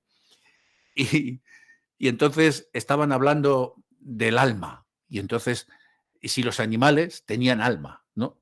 Entonces dice un catedrático de la Universidad Pontificia de Comillas, dice, el Papa ha dicho, y es cierto que lo había dicho, Wojtyła, el Papa anterior, que los animales tienen cierta clase de alma. Y yo dije, muy bien. Yo le dije, oiga, ¿usted ha visto alguna vez un alma? ¿El Papa ha visto alguna vez un alma? ¿Alguno de los que está aquí, representante de todas las religiones, ha visto alguna vez un alma? ¿Sabe cómo es un alma? ¿La ha visto? ¿Ha tenido una percepción directa? Entonces él me dijo, no, hombre, evidentemente no. Entonces, claro, ahí viene la segunda. Entonces, si el Papa no ha visto cómo es un alma, ¿cómo de algo que no sabe qué es puede inferir que el animal tiene cierta clase de eso que él mismo no sabe qué es? ¿Entendí? Es imposible. Entonces nos pasa esto, que no debemos de poner, Brindaban, querido, en nuestra boca nada que no podamos saborear. Nada que no podamos saborear. Tenemos que ser muy humildes y en el silencio interior nuestro, cuando leemos las Escrituras, pensar, ¿qué estoy saboreando de esto? ¿Qué estoy saboreando de esto? No es lo mismo decir, porque fíjate, Krishna estaba allí con Madre Yasoda en el mes de Damodar y Madre Yasoda pudo atar a Krishna porque se dejó atrapar. Pero realmente tú estás entendiendo el prodigio tan increíble que significa que todo un Dios, que todo el infinito se esté rindiendo a la parte infinitesimal suya. Tú entiendes, no entiendes, sientes en tu corazón el milagro del amor que representa que Krishna esté en la puerta de Madre Yasoda llorando por un chapati. Y Narada Muni le mire y está perplejo, dice, pero si él es el que da de comer a todas las entidades del universo, ¿cómo es que está a la puerta de esta mujer pidiendo un chapati? ¿Qué es lo que está pidiendo Krishna? Amor. Y lo milagroso, lo verdaderamente increíble brindaban el regalo inconmensurable que tenemos, es que no es la gota, que es el alma infinitesimal, la que se vierte en el océano, la que se derrama sobre el océano, sino que el océano mismo, cuando la gota brilla con el amor puro, como Manuel en el cuento, cuando una gota de amor sirvió de fugaz espejo a la luna, cuando ese reflejo en la gota de amor, cuando el universo se refleja en la gota de amor del devoto, es el océano el que se derrama dentro de la gota. No es la gota la que se va dentro del océano, es el océano mismo el que cabe dentro de una gota, porque amando, amando, hasta en una sola de mis lágrimas cabe el cielo. Por eso Krishna vive en las lágrimas de amor de sus devotos. Ahí es donde él toma refugio. Por eso él se va a buscar un chapati. Pero nosotros lo leemos con la arrogancia intelectual de que nos hemos puesto un cordón, pertenecemos a una casta superior y hablamos de estas cosas. Hablamos. Pero ¿cuánto sentimos? ¿De verdad se te ha puesto la carne de gallina alguna vez pensando cómo Krishna está llorando? ¿Qué amor tan prodigioso encierra que el Señor de los universos esté llorando de amor por una miga de pan de su devota, de su amada madre? ¿Qué secreto tan apasionante encierra? ¿Cuán maravilloso tiene que ser, pues, entonces el amor cuando todo un Dios que lo tiene todo está buscando al Señor Supremo? A ver un momento porque se me fue la página, os perdí. Aquí estáis, que me salió una actualización. Os decía esto, ¿no? Cuán prodigioso tiene que ser. Profundizad en las emociones. Mirad, las escrituras no es un conjunto de normas, no son las porciones externas de las cosas. Tenéis que profundizar en las emociones que encierran. Las emociones, para el Bhakti Yoga, para el Bhakta, la escritura es emoción pura. Emoción pura. No busquéis justicias, ni karmas, ni presumir de cuántos versos hemos recitado, que no es para nada de eso. No es cuánto repites, es cuánto sientes. ¿Cuánto sientes? ¿De verdad te has emocionado sintiendo eso? ¿Te has conmovido viendo cómo Arjuna saca a su Subhadra y la secuestra? Pero trata de imaginar cuán poderoso es el juego del amor que el Señor está haciendo. ¿Cuán poderoso es eso? Cuando en la noche oscura del alma salir de mi casa en plena noche sin ser notada. Ahí, en la noche oscura del alma, te está hablando exactamente de lo mismo que hacen las gopis, que se van a ver a Krishna en mitad de la noche para bailar con él. Eso en los místicos del cristianismo lo tienes en San Juan de la Cruz y en Santa Teresa de Jesús, que hablan así del amado con esa vehemencia. Y cuando dice Santa Teresa que mi amado es para mí y yo soy para mi amado. Quédate con eso. Mi amado es para mí y yo soy para mi amado. Si mi amado es para mí, yo le digo, mi amado, desenrédame el sedal, por favor, porque tú eres para mí. Y mi amado me va a desenredar el sedal si yo me he reconocido en él. No importa cuántos defectos aún te queden, no importa, pero si te reconoces una sola vez en una lágrima de amor, ya lo has conseguido todo, todo. Lo demás es cuestión de tiempo. ¿Y el tiempo qué es? Kala. Kala es también Krishna, es el tiempo, es él. Así que no hay ningún problema, porque el tiempo también le pertenece a tu amado.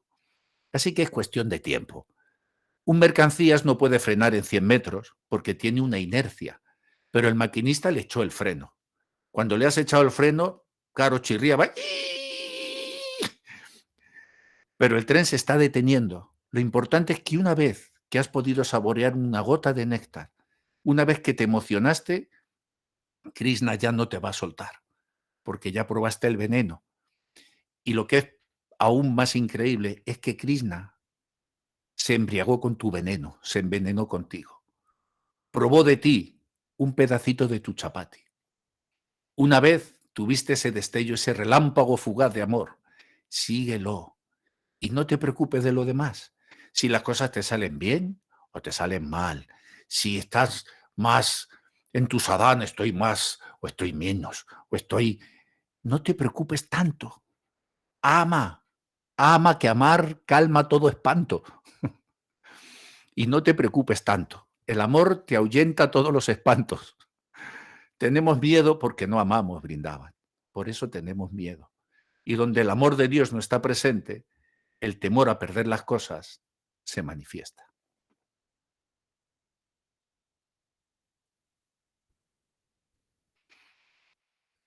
¿Más preguntas? ¿Any more questions para que veáis que hablo idiomas?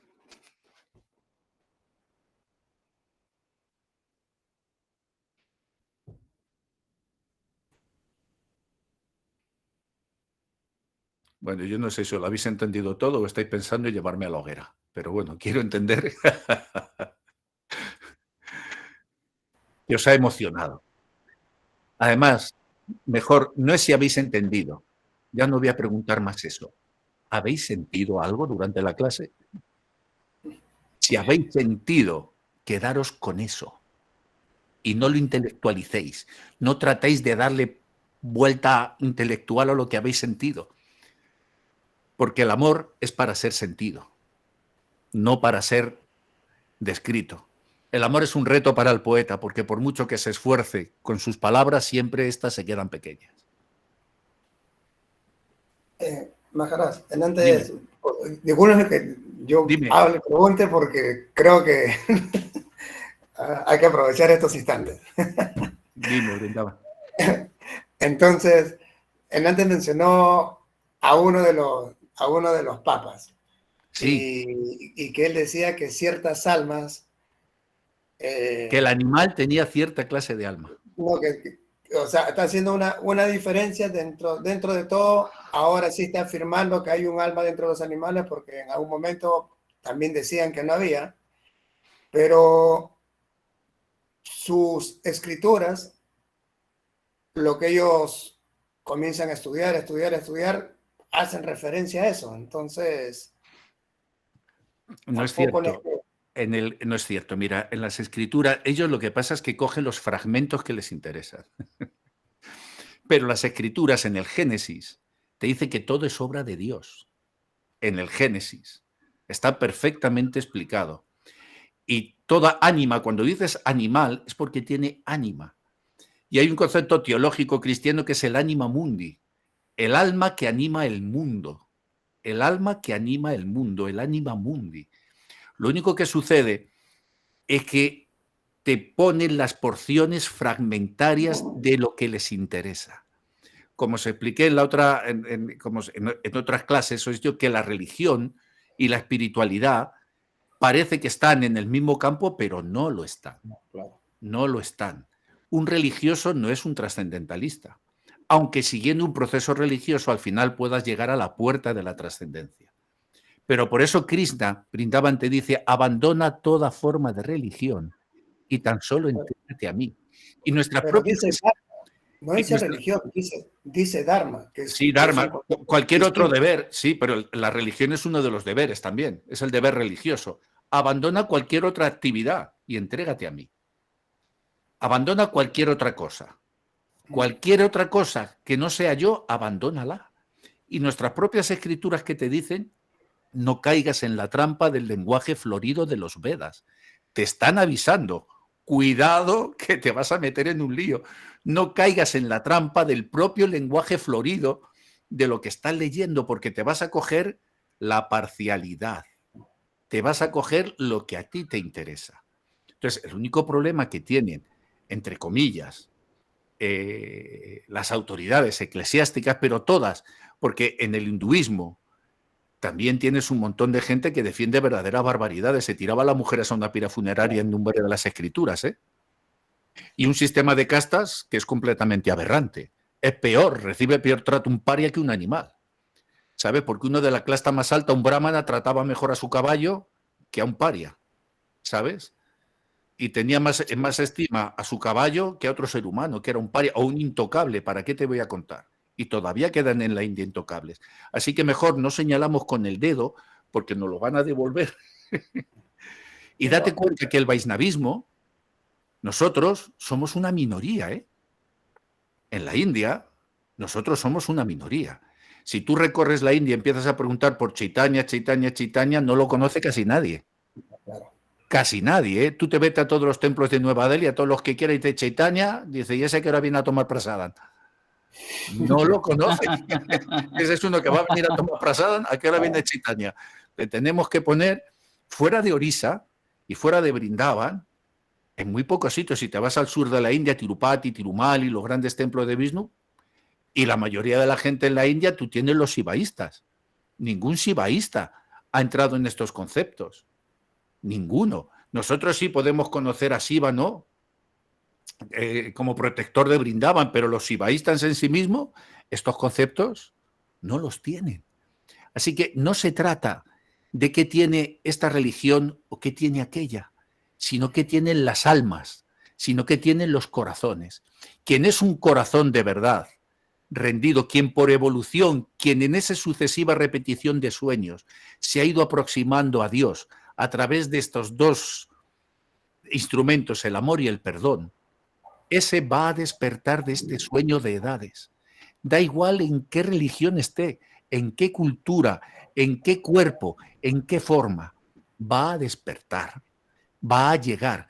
En la mística Brindavan se encuentran todos. Créeme, si tú lees la mística de Santa Teresa, a San Juan de la Cruz, si lees a los místicos del Islam, a los sufíes, si lees dentro del propio judaísmo las escuelas místicas, créeme que verás que hay un hilo sublime que te están apuntando en la misma dirección.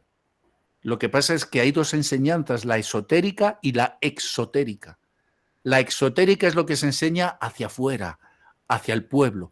La esotérica es lo que va hacia el interior, la doctrina secreta.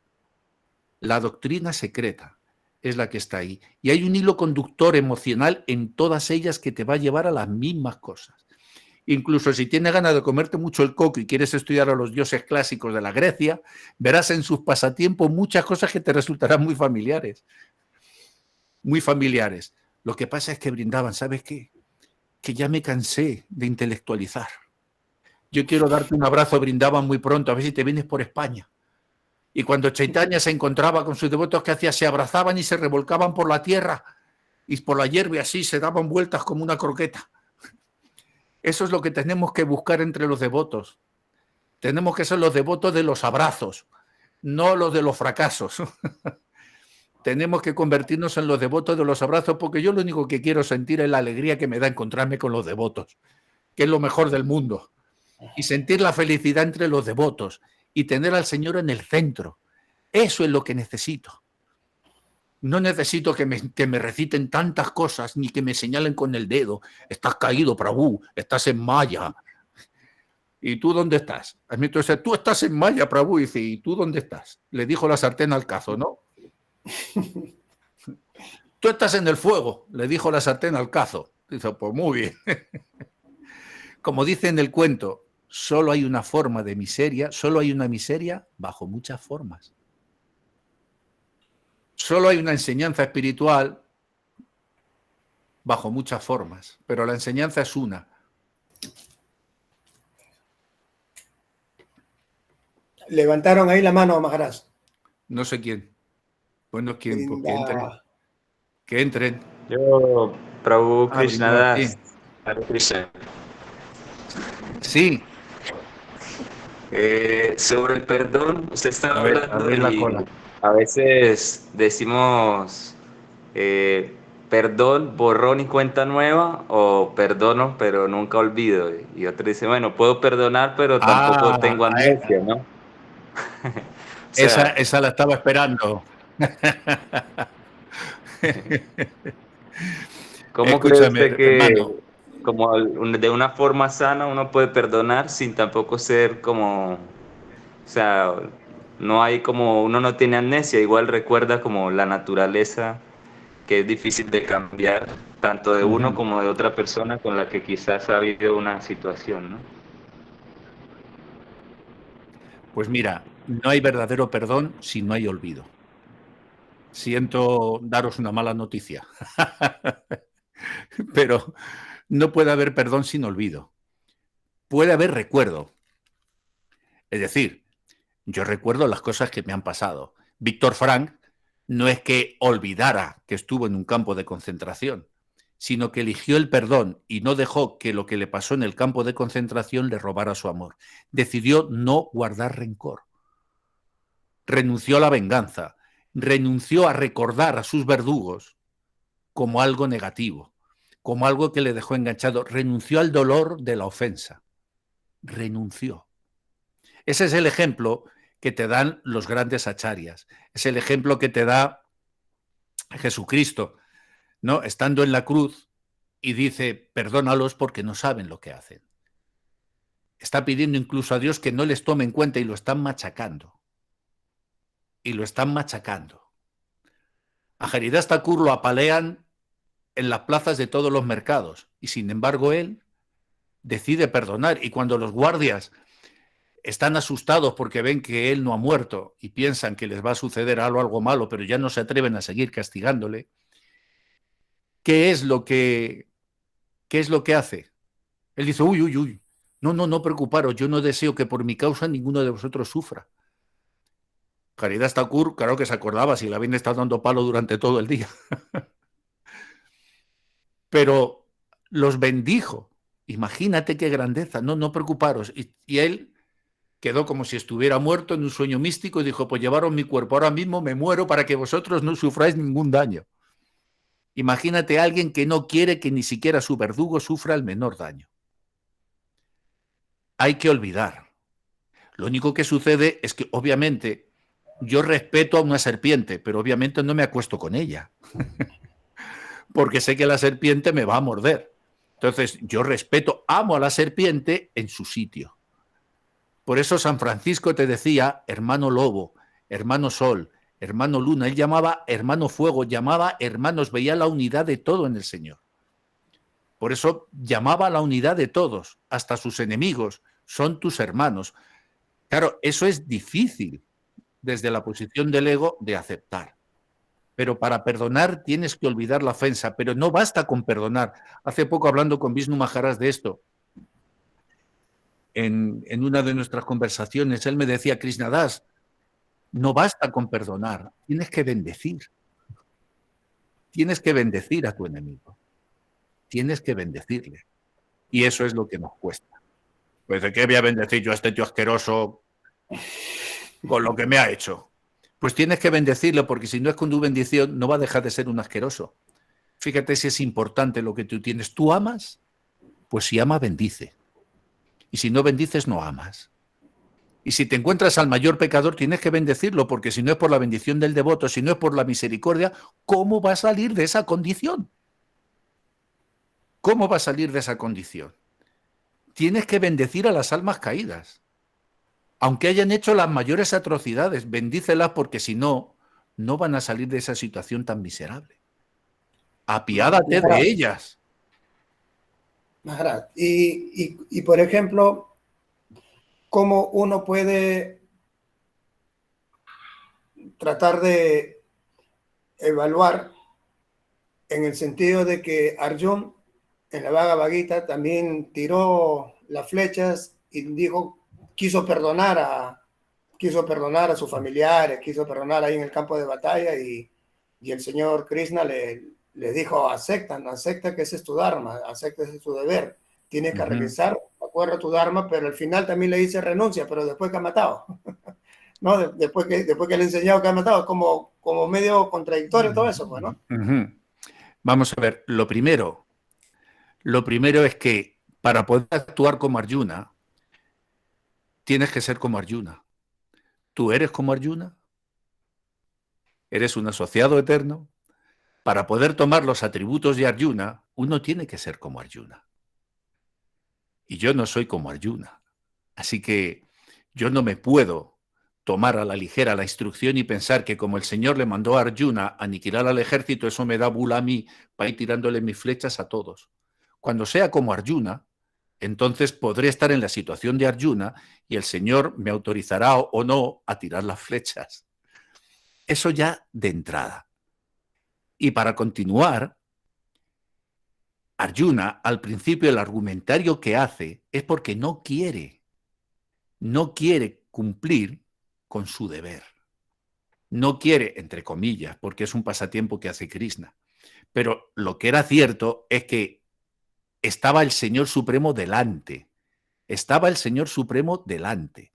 Y había que corregir lo que estaba mal. Cuando tú te lanzas alegremente a tirar tus flechas, está el Señor Supremo delante de tú, ya brindaban para decirte vete a ese devoto y dale lo suyo. ¿Te lo ha dicho el Señor directamente? ¿Era Krishna quien estaba allí y te lo dijo? ¿O eres tú el que te has arrogado a la representación de Krishna para ir juzgando a todo el mundo y sacudiendo? Por eso Cristo te dice en el Evangelio, no juzguéis y no seráis juzgados.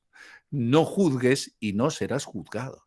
Ahora, obviamente, brindaban, hay una serie de valores que son universales, ¿no? Que están en la función constitucional, que es el Dharma. Obviamente hay cosas que desde el punto de vista material, ojo, están bien y están mal. Pero tú sabes perfectamente que para el Uttamadhikari no hay nada mal y nada bien. Él ya no hace distinciones. El Uttamadhikari, brindaban, no hace distinciones, ni buenos ni malos, se lo da a todo el mundo, sin distinción. Es que para poder moverte en el mundo de la ensoñación, el Madhyana Adhikari hace este papel y hace distinciones. Y entonces dice, esto está bien y esto está mal conforme a que salgas del sueño. Pero eso no te autoriza a ti a que te arrogues una autoridad superior y puedas ir ejecutando castigos, juzgando en esa forma. Sí que es verdad que a veces el maestro espiritual es más riguroso y a veces nos da un mazo. Pero no solamente el maestro espiritual, en verdad es Krishna quien continuamente la vida nos va a dar muchos mazos para que aprendamos. Sola, porque ahí está el Señor Supremo moviendo los hilos, moviendo las marionetas, moviendo los títeres. Tenemos que ser muy cuidadosos en esto, porque para poder tomar la actitud de Arjuna y tirarle nuestras flechas a los demás, tenemos que ser primero Arjuna. Estar dispuestos a pasar lo que pasó a Arjuna, a hacer el tránsito de Arjuna y a tener al Señor Supremo delante. Así que como yo no tengo a Krishna delante, así como en Kurukshetra, tengo mucho cuidado a quién le tiro mis flechas. Entonces mejor las dejo en el carcaj y prefiero empezar por amar a mi enemigo antes que revolverme, porque sí que es seguro que cuanto más reactivo soy, más me enredo en este mundo. Y ahí tienes el pasatiempo de Yagai y Dagai. ¿Qué es lo que hizo hacer? Le abrieron la cabeza al señor Nityananda y el Señor Supremo, que es quien lo puede hacer, invocó el Sudarshan Chakra. ¿Pero qué es lo que él hizo? Dijo, no, tú no puedes castigarles. ¿Quién es más misericordioso, el Señor Supremo o el devoto? Entre comillas, ¿eh? El devoto. El devoto. Así que tú eliges el camino de la misericordia o el de la justicia. Esa es la diferencia. En el cristianismo está muy bien diferenciado estos dos caminos. Hay dos partes en las Escrituras. El Dios del Antiguo Testamento es el Dios de la justicia. El Dios del Nuevo Testamento es el Dios de la misericordia. El Dios del Antiguo Testamento es el de la rectitud y el Dios del Nuevo Testamento es el del amor. Entonces, ¿qué es lo que les pasa a los fanáticos? Esto tal que se quedaron en el Antiguo Testamento, en el Dios de la justicia. Aunque hay cuidado, hay pasatiempos hermosísimos de amor en las Escrituras, en cualquiera, en el Antiguo Testamento también, pero así a grosso modo para que entendáis, ¿no? Está esta forma, está la justicia y la misericordia. Los devotos, la justicia se la dejamos a Dios y nosotros mejor nos movemos por los senderos de la misericordia, porque nunca pecarás por ser misericordioso, pero sí puedes pecar cometiendo una injusticia. Ahí sí que te puedes enredar. Entonces, mejor yo sigo el camino de la misericordia. Y si alguien ha cometido una gran ofensa, la perdono y le bendigo. ¿Sabéis el pasatiempo de Narada Muni cuando iba pasando por un bosque donde había un cazador muy cruel que dejaba sufriendo a los animales agonizando, ni siquiera los mataba de forma limpia, sino que los dejaba sufriendo para recrearse en su agonía? Sí. Y Narada Muni dijo, a este lo voy a bendecir, le voy a dar moksha, le voy a dar liberación. Y todo el mundo le dijo, pero si se merece todo lo contrario. Y justamente Narada Muni dijo, justamente por eso, si no es por mi misericordia, ¿quién lo va a rescatar de esa posición? ¿Quién le va a hacer salir del infierno donde se va a ir? Tengo que ser yo. Tengo que ser yo. Y el brahmana que limpió un templo para yacer con una prostituta, un templo abandonado, lo limpió para tener un lugar donde tener sexo con una prostituta. Y a la hora de la muerte llegaron los yamadutas a buscarle, y en cambio aparecieron los visnudutas y dijo, un momento, tiempo. Es que te ha hecho servicio devocional. Y los yamadutas dijeron, ¿qué servicio devocional? Ni qué nada. Si este era un golfo, un desorejado toda su vida. Dijo, no, que limpió el templo para Vishnu. Dije, pero si limpió el templo para echar un casquete, ¿qué me estás contando? Pero como estaban los Vishnudutas, no se lo podían llevar, y entonces fueron a consultarle a Yamarás. Y Yamarás les dijo, no podéis tocar a ese alma, porque el Señor es absoluto. Es absoluto. Él es el Señor de la misericordia. Yo soy Yamarás, el de la justicia. La justicia siempre se pliega a la misericordia. En la próxima clase os voy a poner el decálogo. Muchas gracias por la pregunta, porque me he dado el hilo para la próxima. En la próxima clase os voy a poner un decálogo que tengo grabado muy bonito, el que tiene Quijote con Sancho Panza, cuando a Sancho le van a nombrar regente de la ínsula Barataria. Y es un decálogo impresionante cómo el Quijote le instruye a Sancho. Y tiene un apartado precioso sobre la justicia y la misericordia. Pero así os dejo el venenito para la próxima. Ay.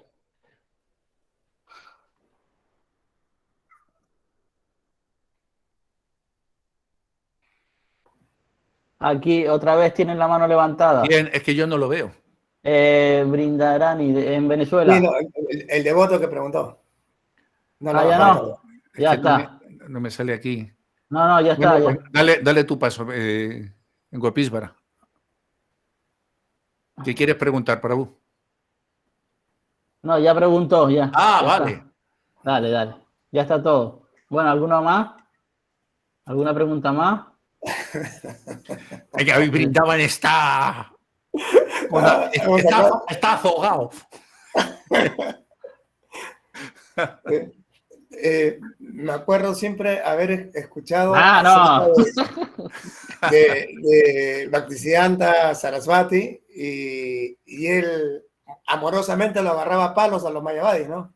Sí, claro, pero él era Bhaktisiddhanta. Claro, siempre va a haber eso. Es que yo no lo soy. Un palo de Bhaktisiddhanta es una bendición. Claro, pero es que yo no soy Bhaktisiddhanta para dar palos. El tema es ese, cómo, no tanto por uno creerse o querer ser como Arjuna, como Bhaktisiddhanta Sarasvati, pero cómo uno poder saber, porque en algún momento Arjuna también dijo, debe haber dicho, ¿no? En el supuesto, yo no soy como él. Bhaktisiddhanta Sarasvati Prabhupada también dijo, yo no soy como su guru, yo no, entonces, pero en algún momento alguien tiene que tomar esa posta, como, no porque yo desee hacerlo, ¿no? Eso no, tampoco va por ahí, pero cómo saber entender ese mensaje. Antes hablaba de un Uttam Adhikari que sí, eso lo ve todo perfecto, pero cómo llegar a esa posición de Uttam Adhikari, cómo creerse uno que es un Uttam Adhikari, porque también puede caer en el sahayaísmo. Claro. ¿Cómo creerse? Es que la rosa no se cree rosa. La rosa da su aroma espontáneamente. La rosa huele a rosa. La rosa no se proclama rosa. La naturaleza no se proclama. La naturaleza se manifiesta. Esa es la diferencia. Es que la naturaleza se manifiesta. Y uno sigue los pasos de los grandes hombres no por lo que ellos se proclaman, sino por cómo se manifiestan. Porque eso es lo que al final te conmueve. Uno no se gana el respeto porque lo exija, sino se gana el respeto por sus actos, por cómo se manifiesta, por cómo lo manifiesta. ¿Cómo conocer a un devoto? Un devoto se manifiesta siempre por su acción plácida y bondadosa hacia todas las entidades vivientes. Claro que alguna vez uno tiene que ser más riguroso y tiene que decir, esto no es correcto. Pero para ahí puedes usar el Dharma si quieres, no desde el punto de vista material. Pero cuando tengas que corregir Brindavan, hazlo sin arrogancia. ¿Entiendes? Sin creerte el papel que estás ejerciendo, porque ahí es donde está la trampa. Cuando te crees el papel, cuando el actor cree que los celos que tiene Otelo por Desdémona le pertenecen a él, y él solo está representando el papel. Ahí es donde viene el problema, que te identificaste con el personaje. Entonces, cuando lo haces creyendo que eres tú el que imparte, ahí está fregado.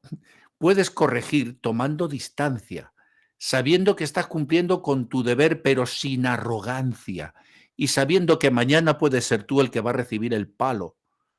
Y tienes que darte cuenta que el karma actúa así. Como seas injusto, cuando te pongas a impartir justicia, ten presente que si cometes una, mañana el destino te pondrá a ti en la ocasión de ser el ajusticiado y otro el justiciero. Así que antes de medir a la gente con la vara de la justicia, mejor utiliza la de la misericordia. Y si tienes que corregir, corrige amorosamente. Y si tienes que a veces hacerlo más impositivamente, aunque tu actitud externa sea como la de Nrsimhadev, internamente tu corazón no tiene que engancharse con esa emoción. El problema es que cuando los neófitos ejercen de esas cosas, hacen de la ira del Señor la suya. Y no estás corrigiendo amorosamente para salvar a esa persona. La estás maceando porque te tocó las bolas, que dicen los argentinos, ¿sabes? Entonces, porque te sacó el ego de devoto, que lo tenemos. ¿Qué se habrá creído este Carmi de los cojones? Y ahí está fregado. Cuando estás corrigiendo así, te salió el ego religioso. Entonces no puedes corregir con el ego religioso. Y si eres maestro espiritual, la posición te va a venir siempre, siempre, siempre grande. Siempre grande. Y el gurú no se proclama, al gurú lo eligen. Y generalmente lo que pasa es que es otro, tu gurú, el que te mete el marrón ese. Yo siempre daba un ejemplo, digo, yo es como, hay una película, creo que es de Dustin Hoffman, sí, de Dustin Hoffman, que se llama Héroe a la fuerza. Y es una película muy buena porque se estrella un avión y el tipo pasaba por allá. Y claro, no había otro y se puso a hacer el trabajo. Y luego hay otro que se quiere atribuir el mérito de haber rescatado a las víctimas del avión, pero había sido el protagonista, Dustin Hoffman. Entonces, a veces me preguntan, Krishnada, ¿y tú cómo estás en esto? Digo, si yo pasaba por ahí. A mí el que me engañó fue mi gurú, que yo pasaba por ahí. A mí mi gurú me dijo, no pasa nada, tú predica y tú no pasa nada. Y después me dijo, haz un templo y no pasa nada. Y cuando llegó el momento y le dije, Maharaj, ¿quién va a venir al templo? Y entonces se sonríe, mueve así la cabeza y dice, Yu. Y dijo, coño, qué nombre más raro para un sanyás. Que Yudas, Yu Maharaj, ese que es un sanyás coreano, y me dijo, no, Yu. Y yo dije, macho, está fregado. Digo, está fregado. El maestro nunca tiene esa posición. Mirad, en el último viaje que estuvo aquí, por fin conseguí, estaba ya el templo terminado y Maharaj durmió en su habitación en el templo. Y cuando entro a verlo le doy obediencias. Y tú sabes lo que es ver a tu maestro espiritual con las manos así juntas, hacer así delante tuya y decirte, ay, Krishnadas, muchas gracias. Siempre me has dado tanto, siempre que he venido aquí me has dado tantas cosas. Y me dice, y ahora me dejas estar en tu templo. Imagínate, me dejas estar en tu templo. Y en ese momento entra su asistente dando voces, corriendo, y le pega una bronca y le dice, ten respeto que estás en el templo de Krishnadas. Y a mí se me hizo un nudo que yo no sabía para dónde mirar. Me tiré a sus pies, completamente a sus pies, y le dije de rodillas, le dije, Maharaj, Este es su templo, no es mi templo. Le dije, deme usted la orden, dígame que lo tire y ahora mismo no dejo una piedra sobre piedra. No dejo una piedra sobre piedra, lo derribo de inmediato. Lo destruyo ahora mismo. Yo hice su voluntad, deme la orden, igual que me ordenó que se construyera, dígame que lo derribo y lo derribo ahora mismo. Y entonces él se sonrió muy cariñosamente, movió así la cabeza y me dijo, I know you do it. Me dijo, sé que lo harías. Dijo, pero no lo destruyas. Dice, es tu templo. ¿Por qué? Yo qué sé, brindaban. Yo no le voy a discutir a uno que estaba más loco que yo en mis propias locuras. Ahora, lo que yo sí sé es que yo no soy él. Eso sí lo tengo clarísimo, clarísimo, clarísimo. Y nunca lo podré llegar a ser. Y nunca podré llegar a ser ni la sombra de sus sandalias. Pero lo que sí sé es que no me pude negar a seguir su orden. Porque hay algo en mi naturaleza que me lo impide. Es como si me sacas el hígado.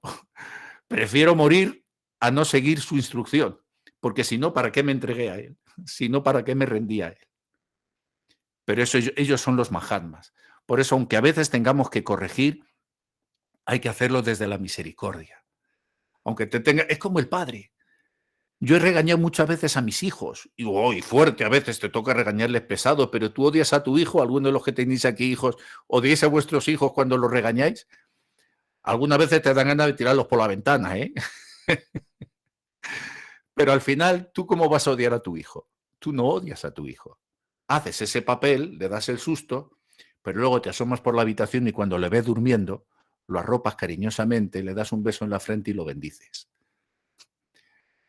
Para que tenga felices sueños. Tratas de corregirle con lo mejor para él. El problema, brindaban, es que los fanáticos religiosos no corrigen por lo mejor, corrigen por lo peor que hay en ellos mismos. En ellos mismos. Y castigan en otros sus defectos, lo que ellos mismos tienen. Y ven en el espejo de los demás sus propias faltas.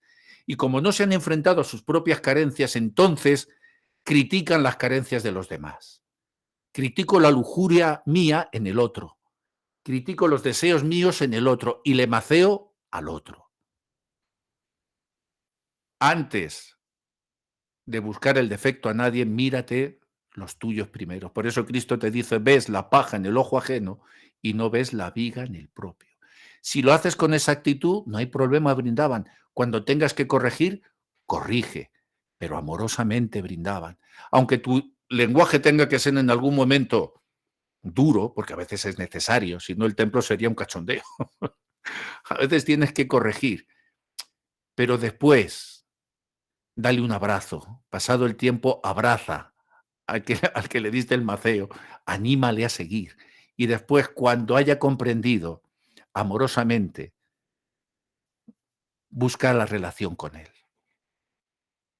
Así es como llegarás a ser la gran alma que ya apunta que eres. Así es como serás. Y tienes todas las herramientas brindadas, tú eres un gran intelectual, tienes un gran conocimiento de las escrituras, tienes muchas cualidades, pero por encima de todas, cultiva la misericordia, por encima de todas.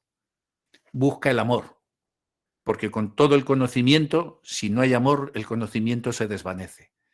Pero si tienes amor, tu conocimiento penetrará en todos los hombres.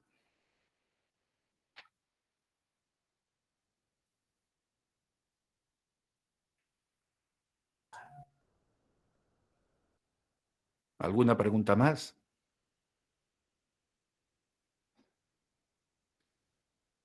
¿Otra vez? A ver, No jodas más. está intoxicado hoy. Hoy estás aburrido, llevas 2 meses ahí aburrido.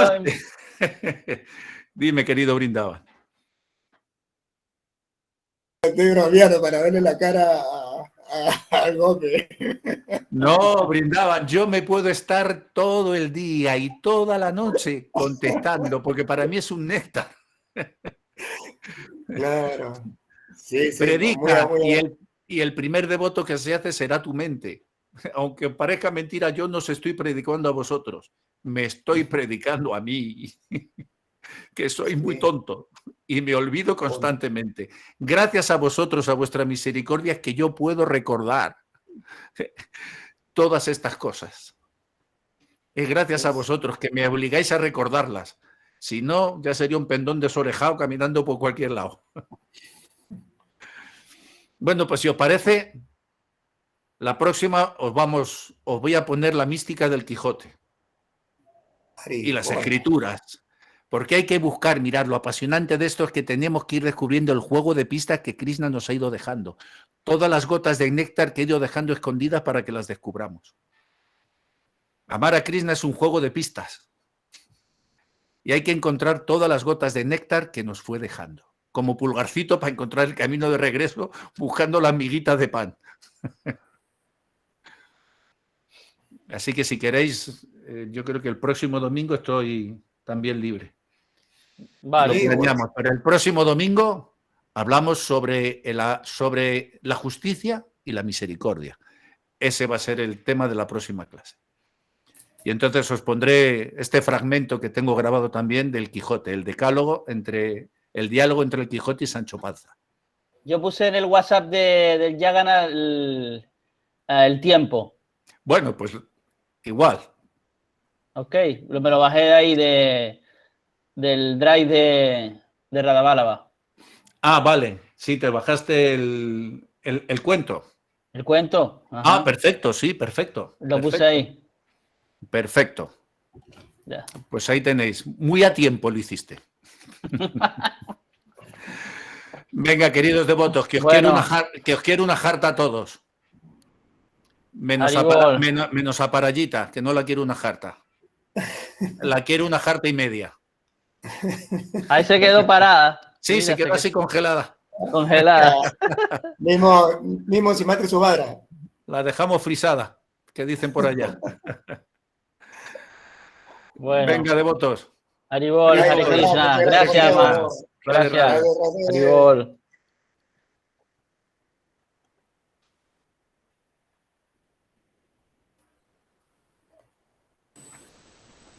Que saludé. Muy bien, Haribol. Haribol. Dandavats, Haribol.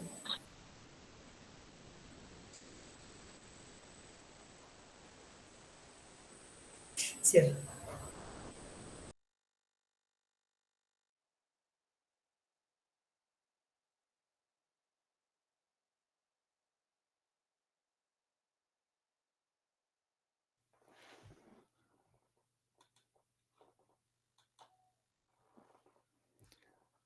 Ahora, que no detuve la grabación.